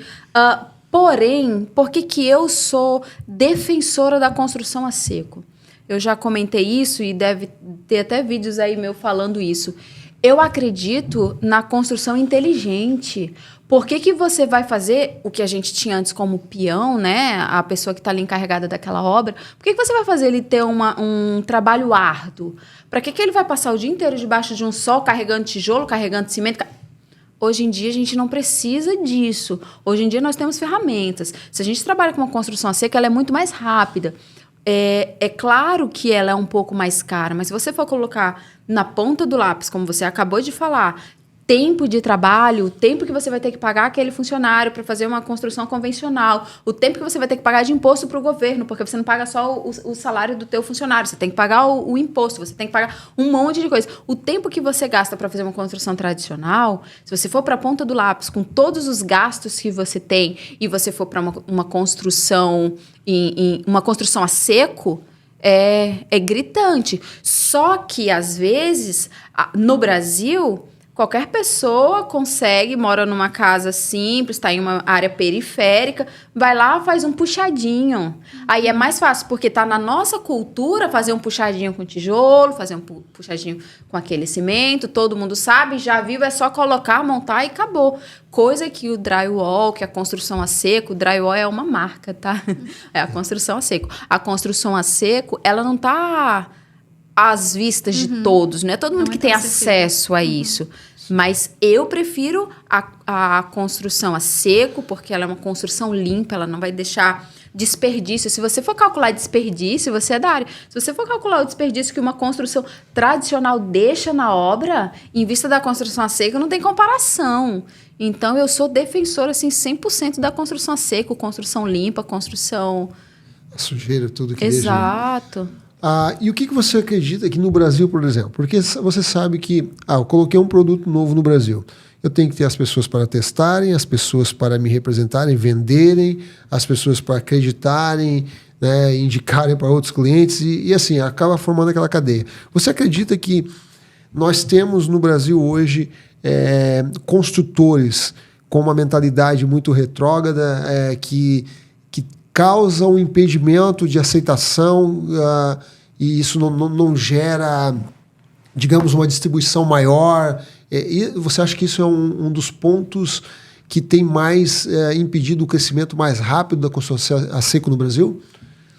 Por causa desses profissionais? Não necessariamente, eu não iria por esse prisma. Basta levar em consideração, por exemplo, aqui nos Estados Unidos, é muito mais comum, né, se você for olhar no todo, a construção de wood frame, né? Enquanto que nós estamos tendo um problema agora na construção de steel frame com a mão de obra.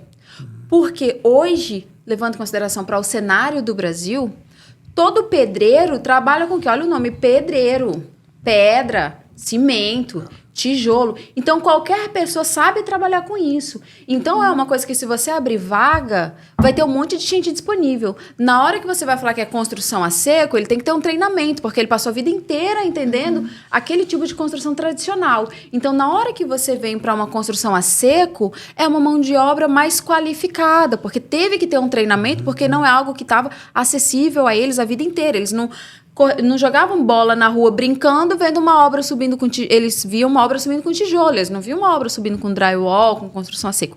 Então, eu penso na minha visão e o grupo de pessoas com as quais eu ando e convivo, né? O Darlan fez um podcast com você, o cara é um gênio, entende? E eu acredito exatamente naquela pegada, nós temos que treinar as pessoas, porque se a gente começa a treinar, e já tem muito disso no Brasil, já tem escola de treinamento para instalação de steel, no caso, né, com a construção a seco dentro do Brasil.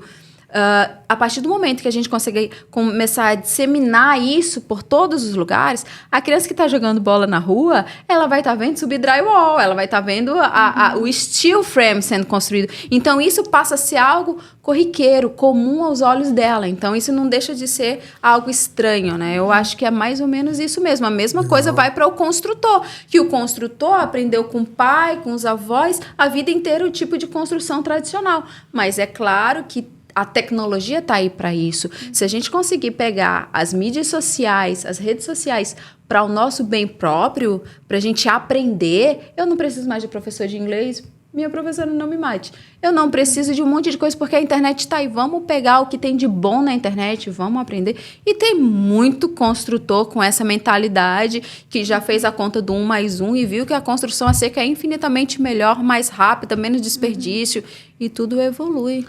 Legal, isso aí, legal. O que você falou aí é uma geração, né?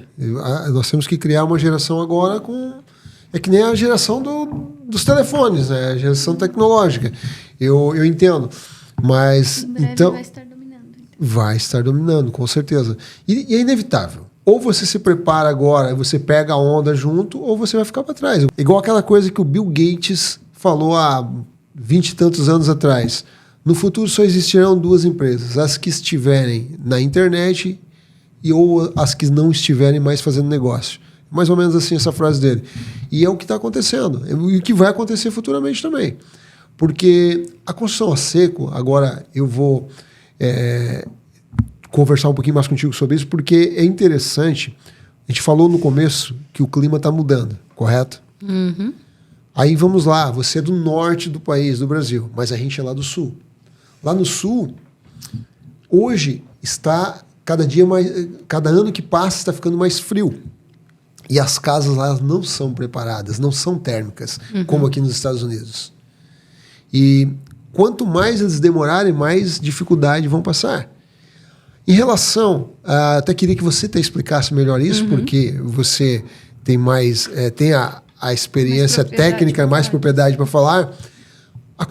A diferença de uma casa feita de alvenaria, se você puder mencionar aqui os benefícios, né, em relação a uma construção a seca em relação à alvenaria. Como que você classificaria isso? O que você pode... Questão da temperatura? Eu poderia falar um monte de coisa e enfeitar tudo, mas eu vou fazer uma coisa bem simples que todo mundo vai entender. Vamos lá. No Brasil, uma construção tradicional de alvenaria. Vou pegar o Nordeste, certo? Nordeste é super quente. Vocês se recordam quando você chegava em casa no verão, que você vai para dentro do seu quarto, que você encosta na parede e ela tá quente dentro de casa? Aquilo ali ela tá trazendo uma onda de calor para dentro da tua casa. Aquela parede ela tá colhendo todo o calor do sol, ela tá se depositando dentro daquelas paredes e ela tá transmitindo esse calor para dentro da casa. Como é que você faz para refrigerar isso? Só com ar-condicionado. Entende? Hoje, você pega uma casa toda em drywall, no qual a gente faz a parte de fora de drywall ou placa cimentícia, vai depender da construção, tá? Aí você tem a estrutura dentro, que eu chamo de esqueleto, para o brasileiro entender, né? Ela tem o esqueleto, que é o frame para fazer. Aí você vai fazer um sanduíche. De um lado você tem drywall, no meio você tem esqueleto, do outro lado você tem outro drywall. Por exemplo, você fez um sanduíche. O que eu tenho aqui nesse esqueleto, nessa trama? Eu tenho a manta acústica, eu tenho a manta térmica. Então, eu vou melhorar os ruídos e eu vou melhorar a ação do clima. Entende? Então, você vai pegar uma construção dessa, um exemplo básico, pega prédios de shopping, né? Porque hoje em dia, você encosta nela... Aqui, a gente tá no verão agora. Encosta lá na parede. Se tu tem uma boa termicidade, ela não vai estar quente. Então, vai ter muito mais eficiência o teu consumo de ar-condicionado, porque ele está utilizando aquela força para aquele ambiente, diferente da outra, porque além dele estar no Brasil, além dele estar refrigerando aquele espaço, ele ainda está brigando com a termicidade das paredes. Então, é notório a diferença. Explicação fantástica isso, fantástica. É bom para as pessoas entenderem que não é somente para o frio. Isso funciona para deixar a casa térmica, igual uma garrafa que mantém a temperatura tanto fria quanto quente, depende do líquido que você colocar ali dentro, né? Se está do conteúdo, quente ou frio. E a mesma coisa vai funcionar a sua casa. E essa explicação que você deu ali é perfeita. Mais simples, né? Não, bem simples, fácil de entender e bom. E as pessoas que hoje estão lá no Brasil, que ainda estão optando por casas de alvenaria, está na hora de vocês começarem a prestar atenção nas tecnologias que foram levadas daqui dos Estados Unidos para o Brasil, né? Isso já tem há muito tempo, né? Quando eu trabalhava lá no Brasil com construção a seco, nós já tínhamos. Na época, nós utilizávamos a lã de vidro, que é parecida com aquela lã que a gente tem dentro da geladeira, que fala que coça, né? Eu sou dessa época. E a lã de pedra. Coça é bondade sua. Né? e a lã de pedra, a manta de pedra, né? Que ela também é térmica. Enfim, aqui não, aqui a gente tem várias. E aqui nos Estados Unidos, eles são muito rigorosos, né? Você não passa numa inspeção, a inspeção são as fases de revisão que o fiscal vai na obra te autorizar a ir para o próximo passo. Você faz a fundação, aí o fiscal tem que ir lá liberar, subir a estrutura, subir todos os frames. Aí o fiscal vai lá na próxima etapa, verificar se os frames estão ok e se você colocou os pontos elétricos. Aí depois que ele aprova, você vai ter que colocar toda a insulation. Depois que aprova é que você pode fechar. Então é todo um processo. E tem as eficiências da insulation, né? Tem a high eficiência dela, se é interno, se é externo, se é no telhado, se é no piso, se é... E eles são muito rigorosos para isso. É por isso que a gente não tem tanto problema. Se a gente pega uma casa muito antiga, a gente tem problema, porque a gente está em uma área fria e, às vezes, a casa está fria demais. Se você tivesse um isolamento térmico melhor, isso não aconteceria. Isso é comum porque, antigamente, as casas tinham a parede mais fininha. Então, hoje não. Hoje já tem outra espessura. Tanto que, se você vai reformar, vai fazer um flip, essas paredes não podem mais ser de 4, né? Tem os tamanhos. Uma parede de 8, porque você tem que acomodar as mantas dentro. Você tem que, se você for usar o spray foam, que é um tipo de foam, que é um tipo de insulation também. Então, assim, tem diversas formas para você ter excelência na construção. E tem, né? Aqui tem material para chuchu, vamos falar assim, né? Para não falar outra palavra. Tem demais vários tipos de lãs, né? Que aqui está se usando, tem a lã de vidro, mas também tem a lã de... Tem de PET, de PVC, né? Tem de PVC também, tem vários insulation. Insulation é... Como é que a gente fala em português? Isolamento, acabei de falar, isolamento térmico. Isolamento térmico, né? Isolamento térmico, né? E tem a diferença também. Tem o isolamento térmico, tem o isolamento acústico e tem o isolamento que ele é térmico e acústico, né? Térmico que tem as duas funções. Depende. Isso aí é legal. Eu queria mudar um pouquinho de assunto. Não, mas eu tenho uma coisa para perguntar ainda. Não, mas isso é legal, esse papo técnico é muito bom. Pergunta tu primeiro. Não. Continua então. O meu não tem nada a ver com esse assunto. É mesmo? Não, estávamos... Não, vai lá, vamos mudar de assunto então. Senão o meu assunto vai longe aqui. Vai lá. Então, mudando de assunto. Na apresentação aqui eu falei sobre a Daphne palestrante. Queria saber como que chegamos na Daphne palestrante. Muita psicóloga para me ajudar, meu Deus. Eu sempre me achei uma pessoa de fácil comunicação. Até porque eu era vendedora. Por que eu sempre fui vendedora? Porque o vendedor, ele ganha por comissão. Então, quanto mais eu vendo, mais eu ganho.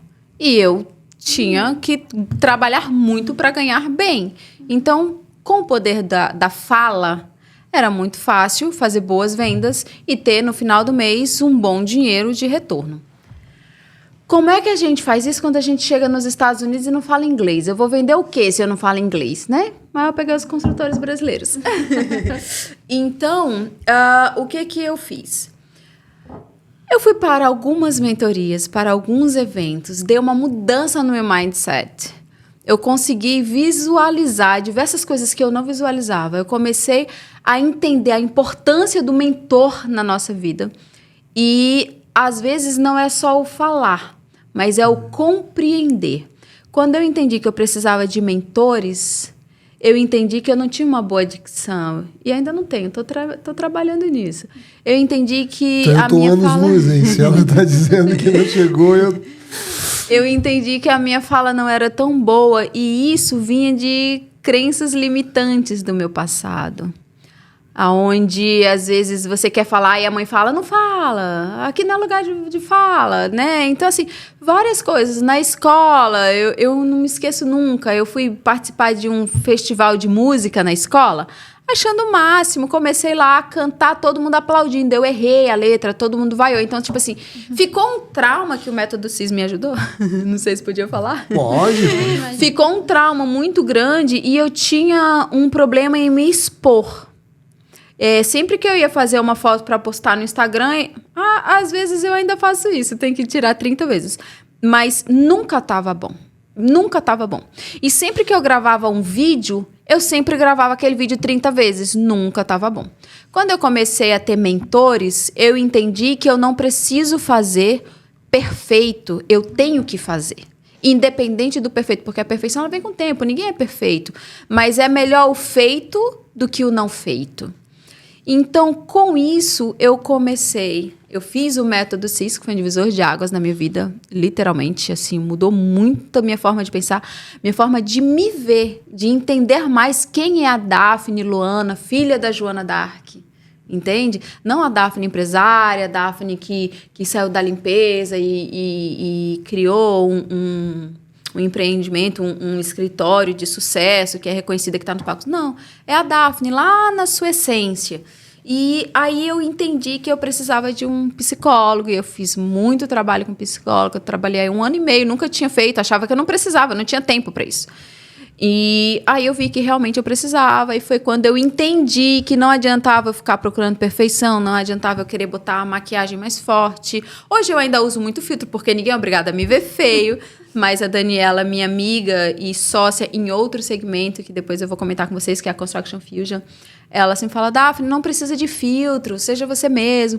E aos poucos eu fui me aceitando com as minhas incertezas, com as minhas crenças, eu fui me aceitando. E quando eu cheguei aqui, eu não tinha espaço de voz, porque foi muito difícil. É muito difícil, como eu já havia comentado, para a mulher estar dentro desse mercado. Algumas vai falar, não é difícil. Para mim foi muito difícil. Eu não conheço ninguém que fala que não foi tão difícil. Mas para mim, eu só posso falar por mim. Para mim foi muito difícil, entende? E o que eu precisava fazer? Eu queria ser vista. Não é vista de subir no palco, das pessoas me falarem, não. Era ser vista, era um espaço de fala, era mostrar a minha história. Porque se eu conseguir, se a Daphne saiu lá de Rondônia, filha da Joana d'Arc, com 6 mães solo de 6 filhos, ela conseguiu chegar onde chegou, conseguiu dar uma casa para a mãe, na verdade eu dei 2, conseguiu chegar, cuidar da família, conseguiu...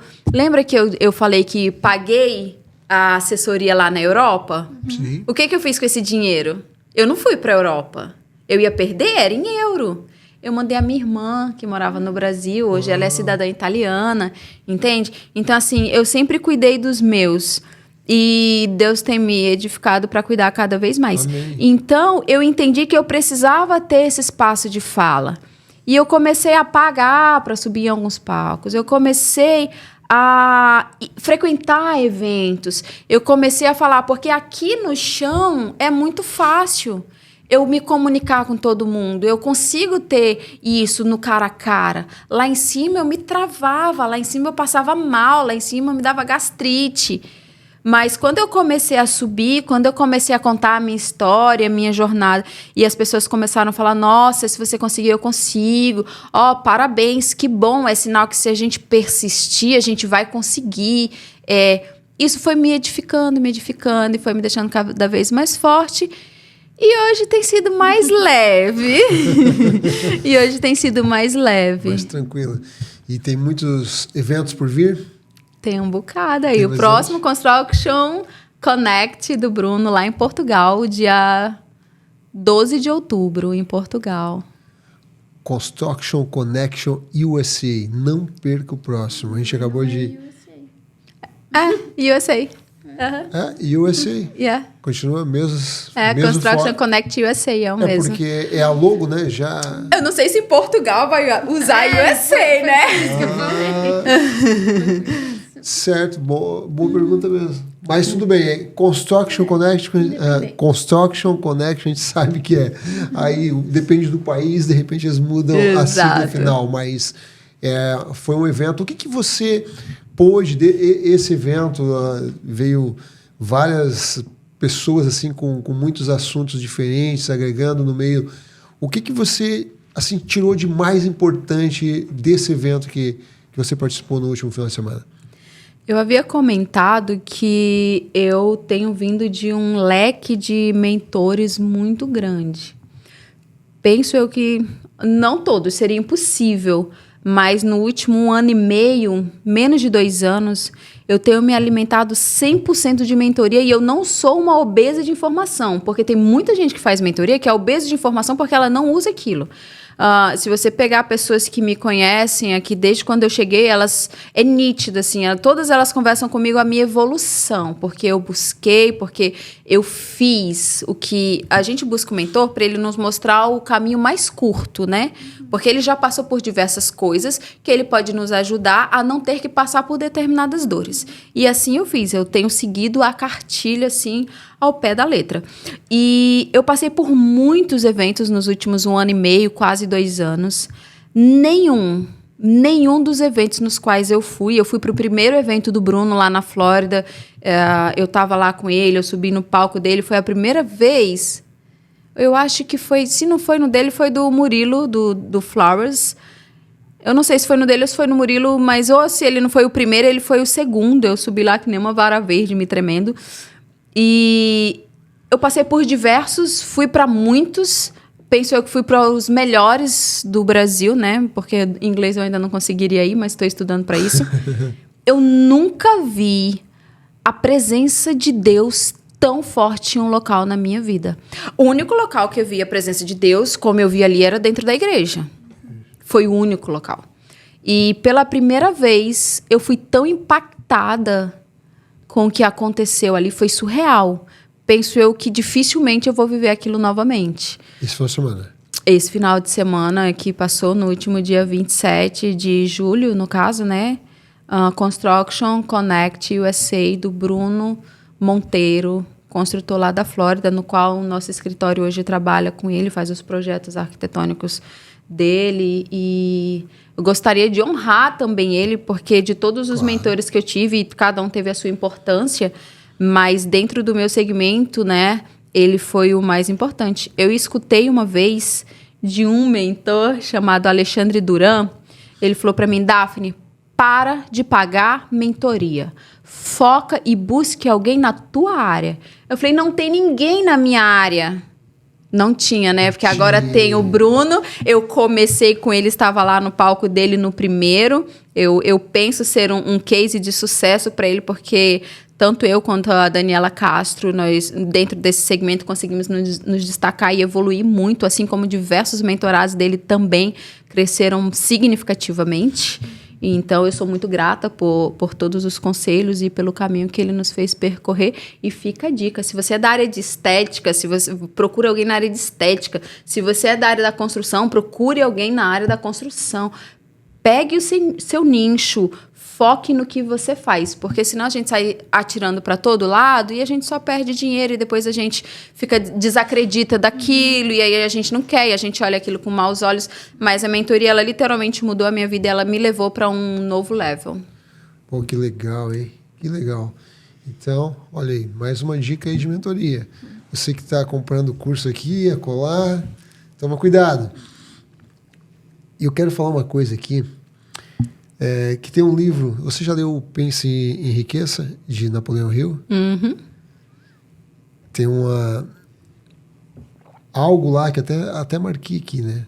Tudo isso que você tem mostrado pra gente, você tem, eu consegui, pelo menos imagino, né? Que está impregnado em você o desejo ardente, né?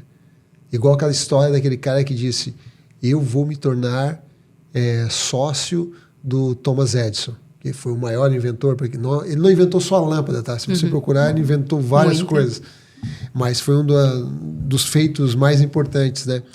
E ele falou, ele é um cara que não tinha dinheiro, subiu num trem de carga de forma clandestina, foi encontrar com o Thomas Edison e ele conseguiu cumprir.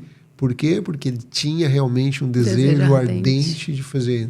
Aí veio aquela parte que você falou de resiliência, de persistência, né? Não desistir nunca. Isso, hoje você tem... eu estou falando isso, Daphne, porque eu quero falar algo muito importante para as pessoas, que você falou de onde você veio e onde você chegou hoje. Que você hoje, graças a Deus, está com muito sucesso, né? Na verdade, sim, isso mostra, né, toda essa história que você contou, que Deus tem te acompanhado passo a passo na sua vida, passo a passo. Eu nem vou perguntar aqui se algum dia você chegou a duvidar, se não, vamos deixar do jeito que está, porque você só contou alegrias aqui, isso aqui é maravilhoso. Mas o que eu quero dizer é que, assim, ó, às vezes você nasce em um local desfavorável, não somente financeiramente, né? Um local pobre, não somente da parte financeira, mas cultural, de mentalidade, principalmente, que é o mais importante. Só que, se você permanecer lá, a culpa será sua. Exato. Então, você pode sim. Aqui está uma prova viva, a Daphne, uma prova viva, de que você pode transformar a sua vida, o seu destino, mudar muitas coisas. Só basta você querer e fazer, né? Ter ação para fazer. Eu costumo falar que desistir nunca foi e nunca será uma opção. Nunca foi e nunca será uma opção. Os Estados Unidos, ele é para todos. Você vê que tá aí. Quem não tira visto entra pelo México, entra por onde for. Os Estados Unidos, ele é para todos, mas nem todos são para os Estados Unidos. A minha amiga, que lá atrás veio para cá, que eu vim para casa dela, ela vinha para cá porque ela não queria mais morar no Brasil, porque no coração dela 100% era Estados Unidos, a vida dela era Estados Unidos, e ela tinha inglês fluente, estudou inglês a vida inteira, chegou aqui, conseguiu trabalhar em lojas de conveniência por ter o inglês, e os Estados Unidos era a vida dela. Hoje ela não está mais aqui. E eu que nunca pensei, quando eu vi a oportunidade, quando Deus mostrou o caminho e a gente duvida. Eu penso assim, gente, como que é possível? Eu sou uma improvável e as coisas se encaixam, nem tudo são flores. Quantas vezes eu tive problema, cansaço extremo, eu nunca desisti. Eu nunca liguei para casa chorando ou contando que algo estava ruim. Nunca. Por quê? Porque eu não queria deixar a minha família preocupada. Mas os Estados Unidos, ele me deu... Deus me colocou aqui, não foi à toa. Ele me deu uma nova vida. Imagina, né? Tudo como aconteceu, a forma que aconteceu, paixão pela Europa, acabou vindo nos Estados Unidos, veio aqui para passear diversas vezes. E uma pergunta, o método CIS, vamos falar aqui. Um abraço, Paulo Vieira, fantástico, gosto mais. Você fez aqui ou fez no Brasil? Eu fiz aqui. Fez aqui. Eu fiz aqui, não era presencial, né? Era lá dentro da Febracis. E todo mundo falava, ai, não, você tem que fazer presencial. Cara, eu não fiz presencial e foi, assim, surreal. Então, se você que pensa, ai, não, eu só quero se for presencial, faça. Faça 1, faça 2, faça 3, faça quantos precisar. Quando eu fiz o método CIS, eu saí de lá, eu falei para o meu escritório inteiro, quem quiser fazer o método CIS, eu vou dar para todo o escritório. Infelizmente, só 2 pessoas foram. Felizmente, são as que permanecem comigo, tá bom? Fica a dica. Fica a dica. Exatamente. Aí que está a situação, né? As oportunidades aparecem e as pessoas às vezes não querem. É o que você também estava falando no início, né? Acho que a gente conversou foi em off, né? Acho que eu não estava nem no início. Que você falou que às vezes as pessoas querem ter a tua vida, querem ter o que você tem, querem ser você às vezes, mas quando elas sabem o preço que você pagou, o caminho que elas vão ter que trilhar, elas desistem antes mesmo de começar. Exato. É incrível isso. Então, não é falta de oportunidade, né? Não é falta de merecimento, de qualquer coisa. É falta de a pessoa acreditar nela mesmo e sair da zona de conforto, né? Porque cá para nós, né?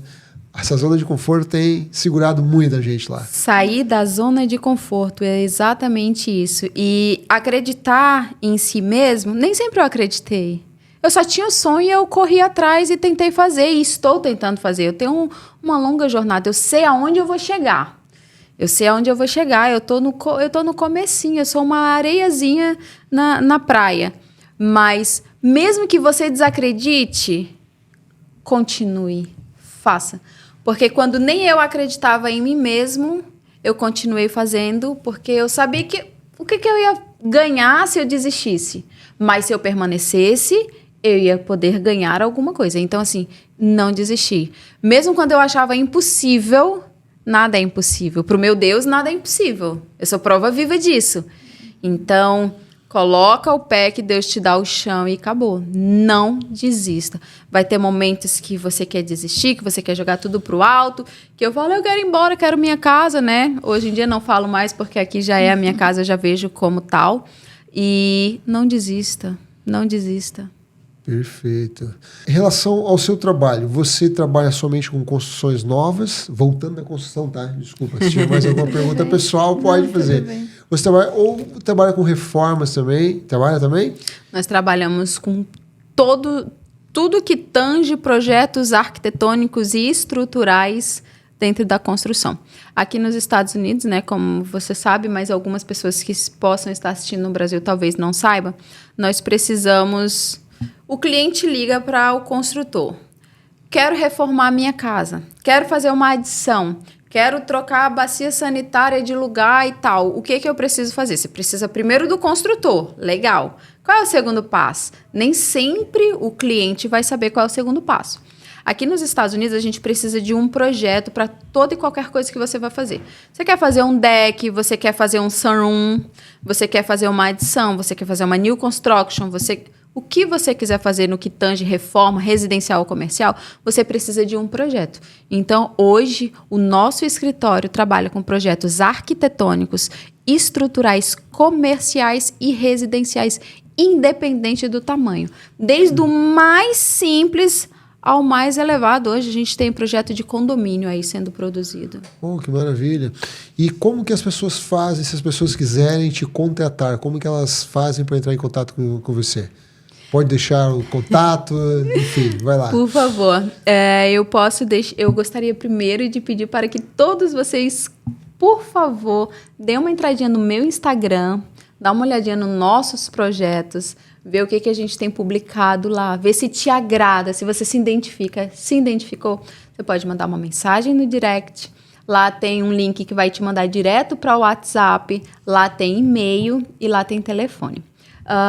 O meu Instagram é o meu nome, Daphne, D-A-F-N-E, Borsatti, B-O-R-S-A-T-T-I,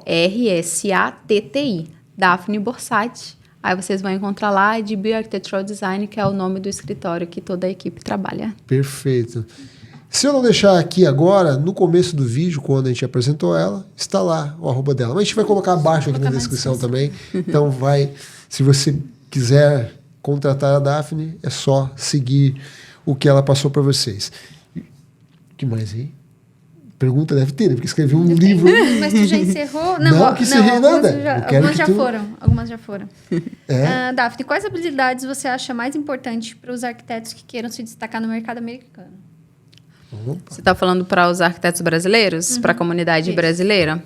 A primeira coisa que eu deixo assim, não só para arquiteto, tá? Todo mundo que é da área, arquitetos, engenheiros e designers. A primeira coisa, se você quer atuar, se você tem aquele desejo, aquela necessidade, aquele sonho de vir para o mercado americano, a primeira dica que eu vou deixar para vocês, procura o Arquiteto em Dólar da Daniela Castro. Não venha se aventurar, faça o certo, que seria você entender como funciona e aplicar daí, chegar aqui com visto e conseguir trabalhar na sua área. É possível, ela tem assim diversos alunos que hoje atuam aqui dentro do mercado e eu sou a prova viva disso. Voltando lá na Daniela, quando ela começou a prestar assessoria para a empresa, né, quando ela começou a cuidar do controle de qualidade, prestar serviço para a EDB Architectural Design, nós estreitamos muitos laços de amizade. E daí surgiu, que eu fiquei de comentar e não comentei, uma sociedade e um novo empreendimento, que é o Construction Fusion USA. O que é isso? É a fusão entre todos os segmentos da arquitetura, todos os segmentos da construção, todos os segmentos de engenharia. Então, lá é um espaço onde você vai, primeiro, ter informação, porque a gente tem um podcast. Então, a ideia do podcast é levar pessoas que falem sobre construção, que atuem na área, para levar informação para quem está do outro lado. Isso é muito importante. É um canal só para isto. E, junto com isso, surgiu a parte da Construction Fusion de investidor. ela faz diversos eventos nos quais, dentro desse mercado, muita gente nos pergunta como é que faz para investir dentro dos Estados Unidos. E lá a gente ensina não, né? Nós explicamos o passo a passo, todas as possibilidades que são inúmeras, o que abrange o real estate, o mercado americano. Então, se a pessoa quer investir em dólar dentro dos Estados Unidos, gerar um patrimônio em dólar, nós ajudamos, né? Nós mostramos o caminho para que isso seja possível. É bem legal e para quem tem interesse é bem bacana. Pô, que bacana. Então você recomenda que a pessoa já prepare tudo antes de vir para cá, do Brasil, inclusive documentação para entrar aqui com visto de trabalho, por exemplo. Tudo. Lá ela tem um passo a passo, ela ensina absolutamente tudo. Oh, muito interessante isso mesmo. Muito bom. Já que estamos falando novamente de projetos arquitetônicos, arquitetura, esse tipo de coisa, eu quero perguntar o seguinte para você. A gente fala, né, das tecnologias dos Estados Unidos, que às vezes são levadas para o Brasil, tudo, mas tem uma coisa que eu acredito que está vindo do Brasil para cá, né? A modernidade nas obras. O que você tem a falar disso? Que, sinceramente, não é porque eu sou brasileiro, mas a gente tem que admitir, as obras no Brasil, elas têm não digo elegância, mas elas têm uma sofisticação melhor do que aqui. Você concorda com isso? Você fala no que tange o design. O design. Por que isso? Porque nós estamos aqui na área de New England, aonde o tipo de construção aqui é um pouco diferente do nosso, né? Você vê essas casinhas mais com uma pegadinha New England aqui, com uma pegada mais retrô ali, né? Que lembra muito ali o cenário europeu. As construções, ela lembra muito isso. Como o sul do país, né? Também Sim. tem esse toque, né? Essa forma de construção. E o que eu entendi, aí foi só o meu conhecimento, assim, foi o meu entender aqui do espaço. Nós temos uma turma muito grande de old school, né? De arquitetos e engenheiros old school, arquitetos que fazem projeto manualmente, um pessoal bem mais velho no mercado. E os Estados Unidos, ele é conhecido pelo sistema dele de tudo é muito rápido, né? Depois da guerra, tudo é muito rápido. Você vai num escritório de arquitetura, você pega um livro, escolhe sua casa, a planta está pronta, você vai lá e coloca. Eu brinco que são as caixas de fósforo. E aí, eu não vou entrar na história, tem todo o porquê isso ocorreu e etc.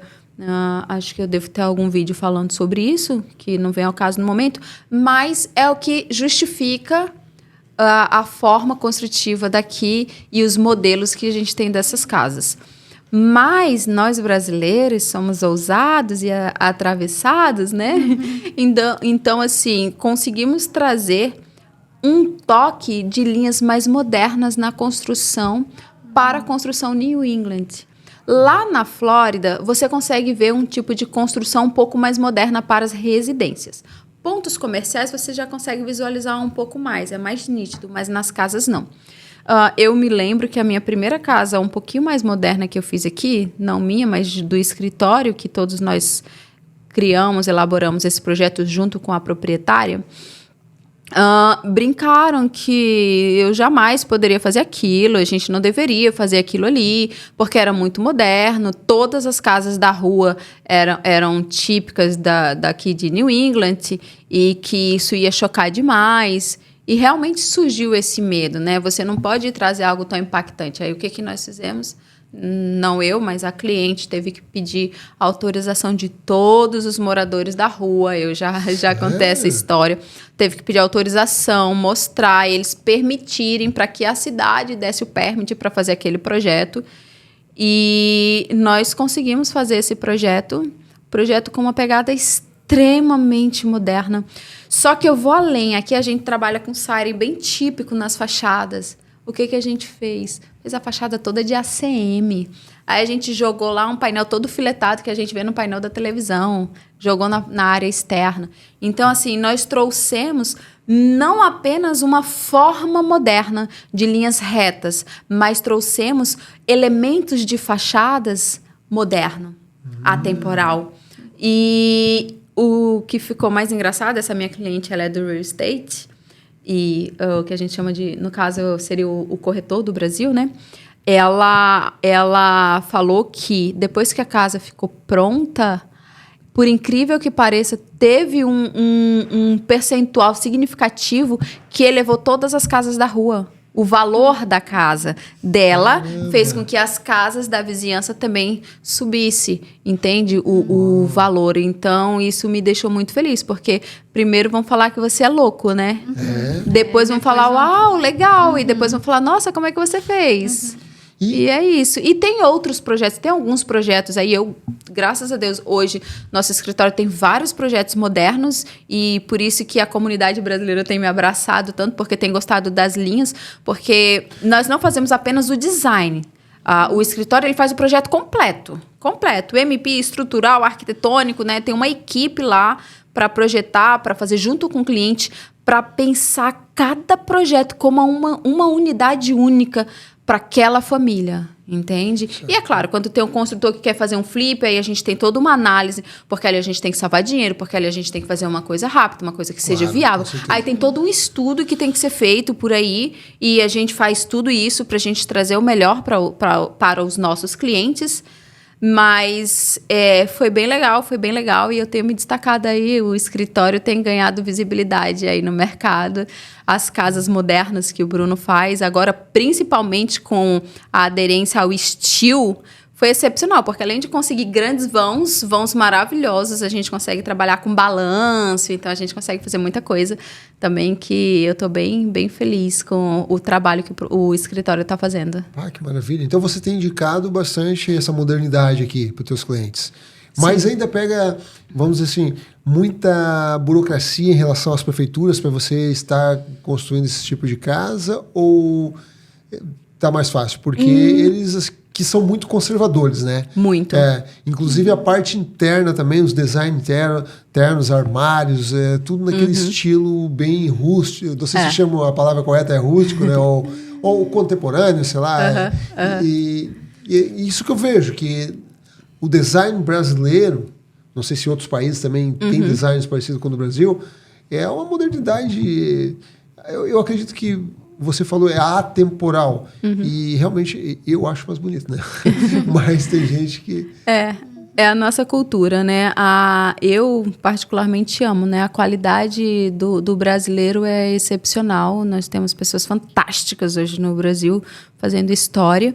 E sim, o que acontece? Essas casas mais modernas, elas sempre que procuram um escritório, vêm da comunidade brasileira. Sempre. E só que, o que acontece? Hoje em dia nós temos pegado muitos projetos de flip, no qual os clientes querem uma pegada mais moderna, mas sem ser too much. Porque aquela casa vai ser vendida para um americano. Só que eles querem o toque do brasileiro, eles querem o cuidado naquela casa, porque eles sabem que se a gente tiver esse olho apurado, ele vai conseguir vender aquela casa mais rápido. Às vezes, um detalhe faz toda a diferença na venda daquela casa para que colocar ela no mercado e ela sair com muito mais facilidade e rapidez. Então, essa agilidade, ela é muito importante. Legal, isso, legal. E que eu te perguntei ali, são todas as prefeituras ou algumas localidades assim que... Aí o que acontece? Com relação a essas casas mais modernas, e nós temos algumas, essa foi a única que teve esse questionamento. Eu nunca tive nenhuma outra que trouxe questionamentos ou não poder e etc, não. Daphne, desculpa, eu estou muito curioso sobre isso. Bora? Sobre, digamos, um projeto de uma casa moderna. Porque você falou, né? Você explicou muito bem como que funciona a expansão de uma casa, passo a passo. A estrutura em si, ela não muda nada, a gente sabe. Digamos, é mais o design dela. Isso, a diferença digamos, não tem diferença de medidas, não de medidas, mas de normas para construir uma casa moderna e uma casa dessa contemporânea.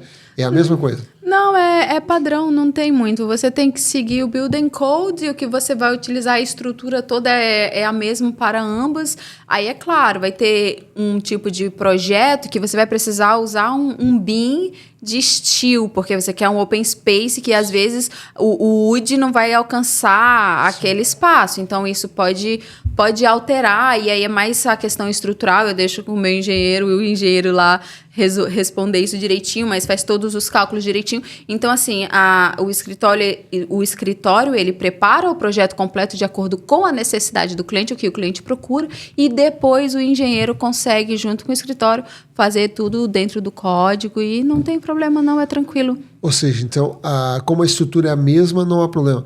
O revestimento, ele não segue normas? Por exemplo, a parte de fora, o siren da casa? Segue. Tudo que for para a cidade, todo e qualquer projeto, ele tem que estar resguardado e respaldado pelo Building Code.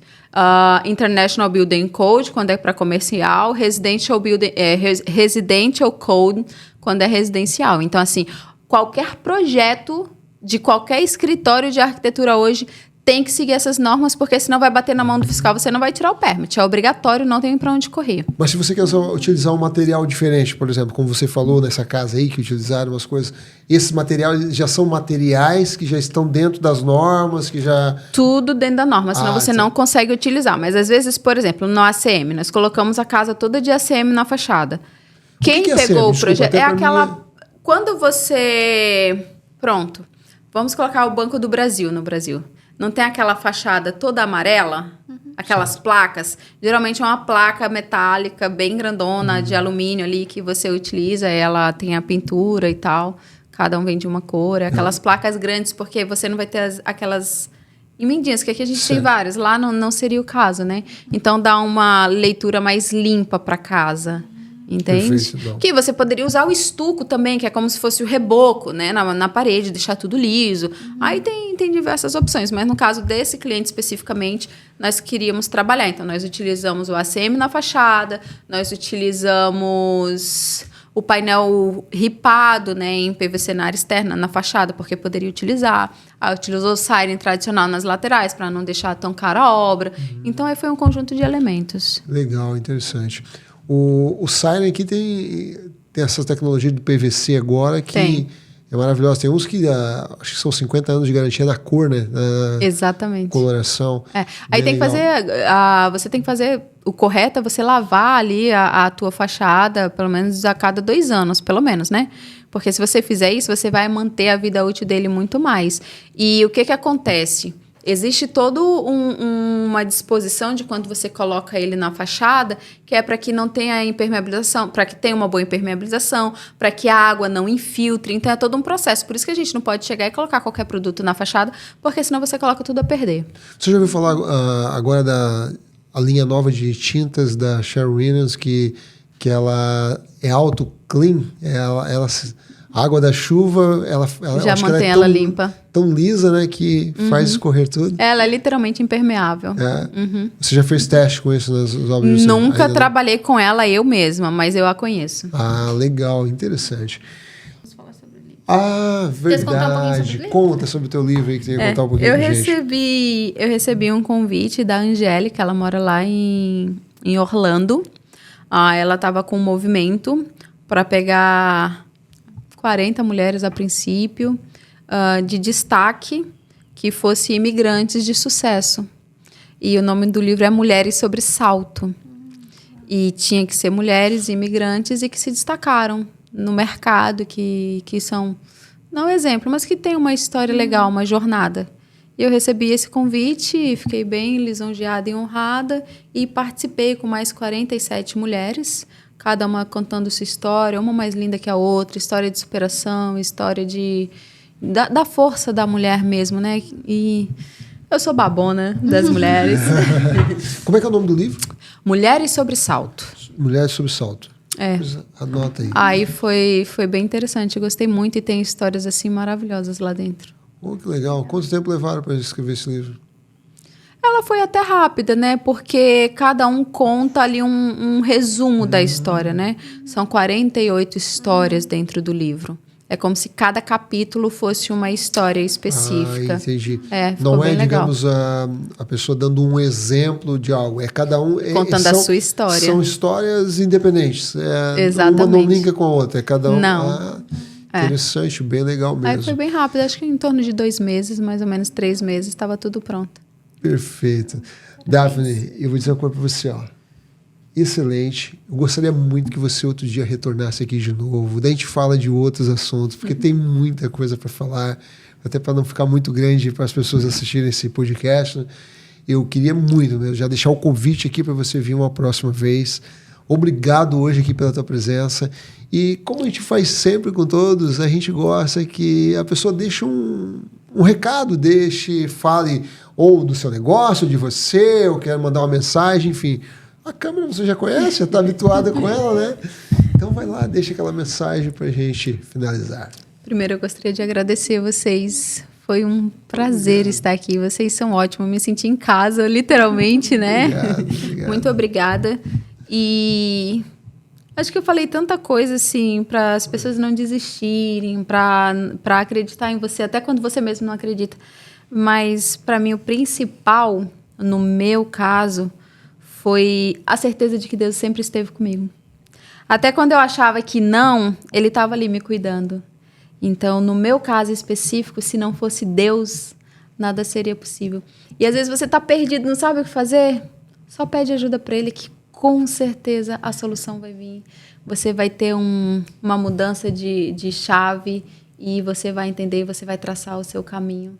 E é o que eu acredito, foi o que deu certo para mim e espero que dê certo para vocês. Sem mais palavras por hoje. Que Deus abençoe grandemente a vida de cada um de vocês. Forte abraço e até o próximo episódio.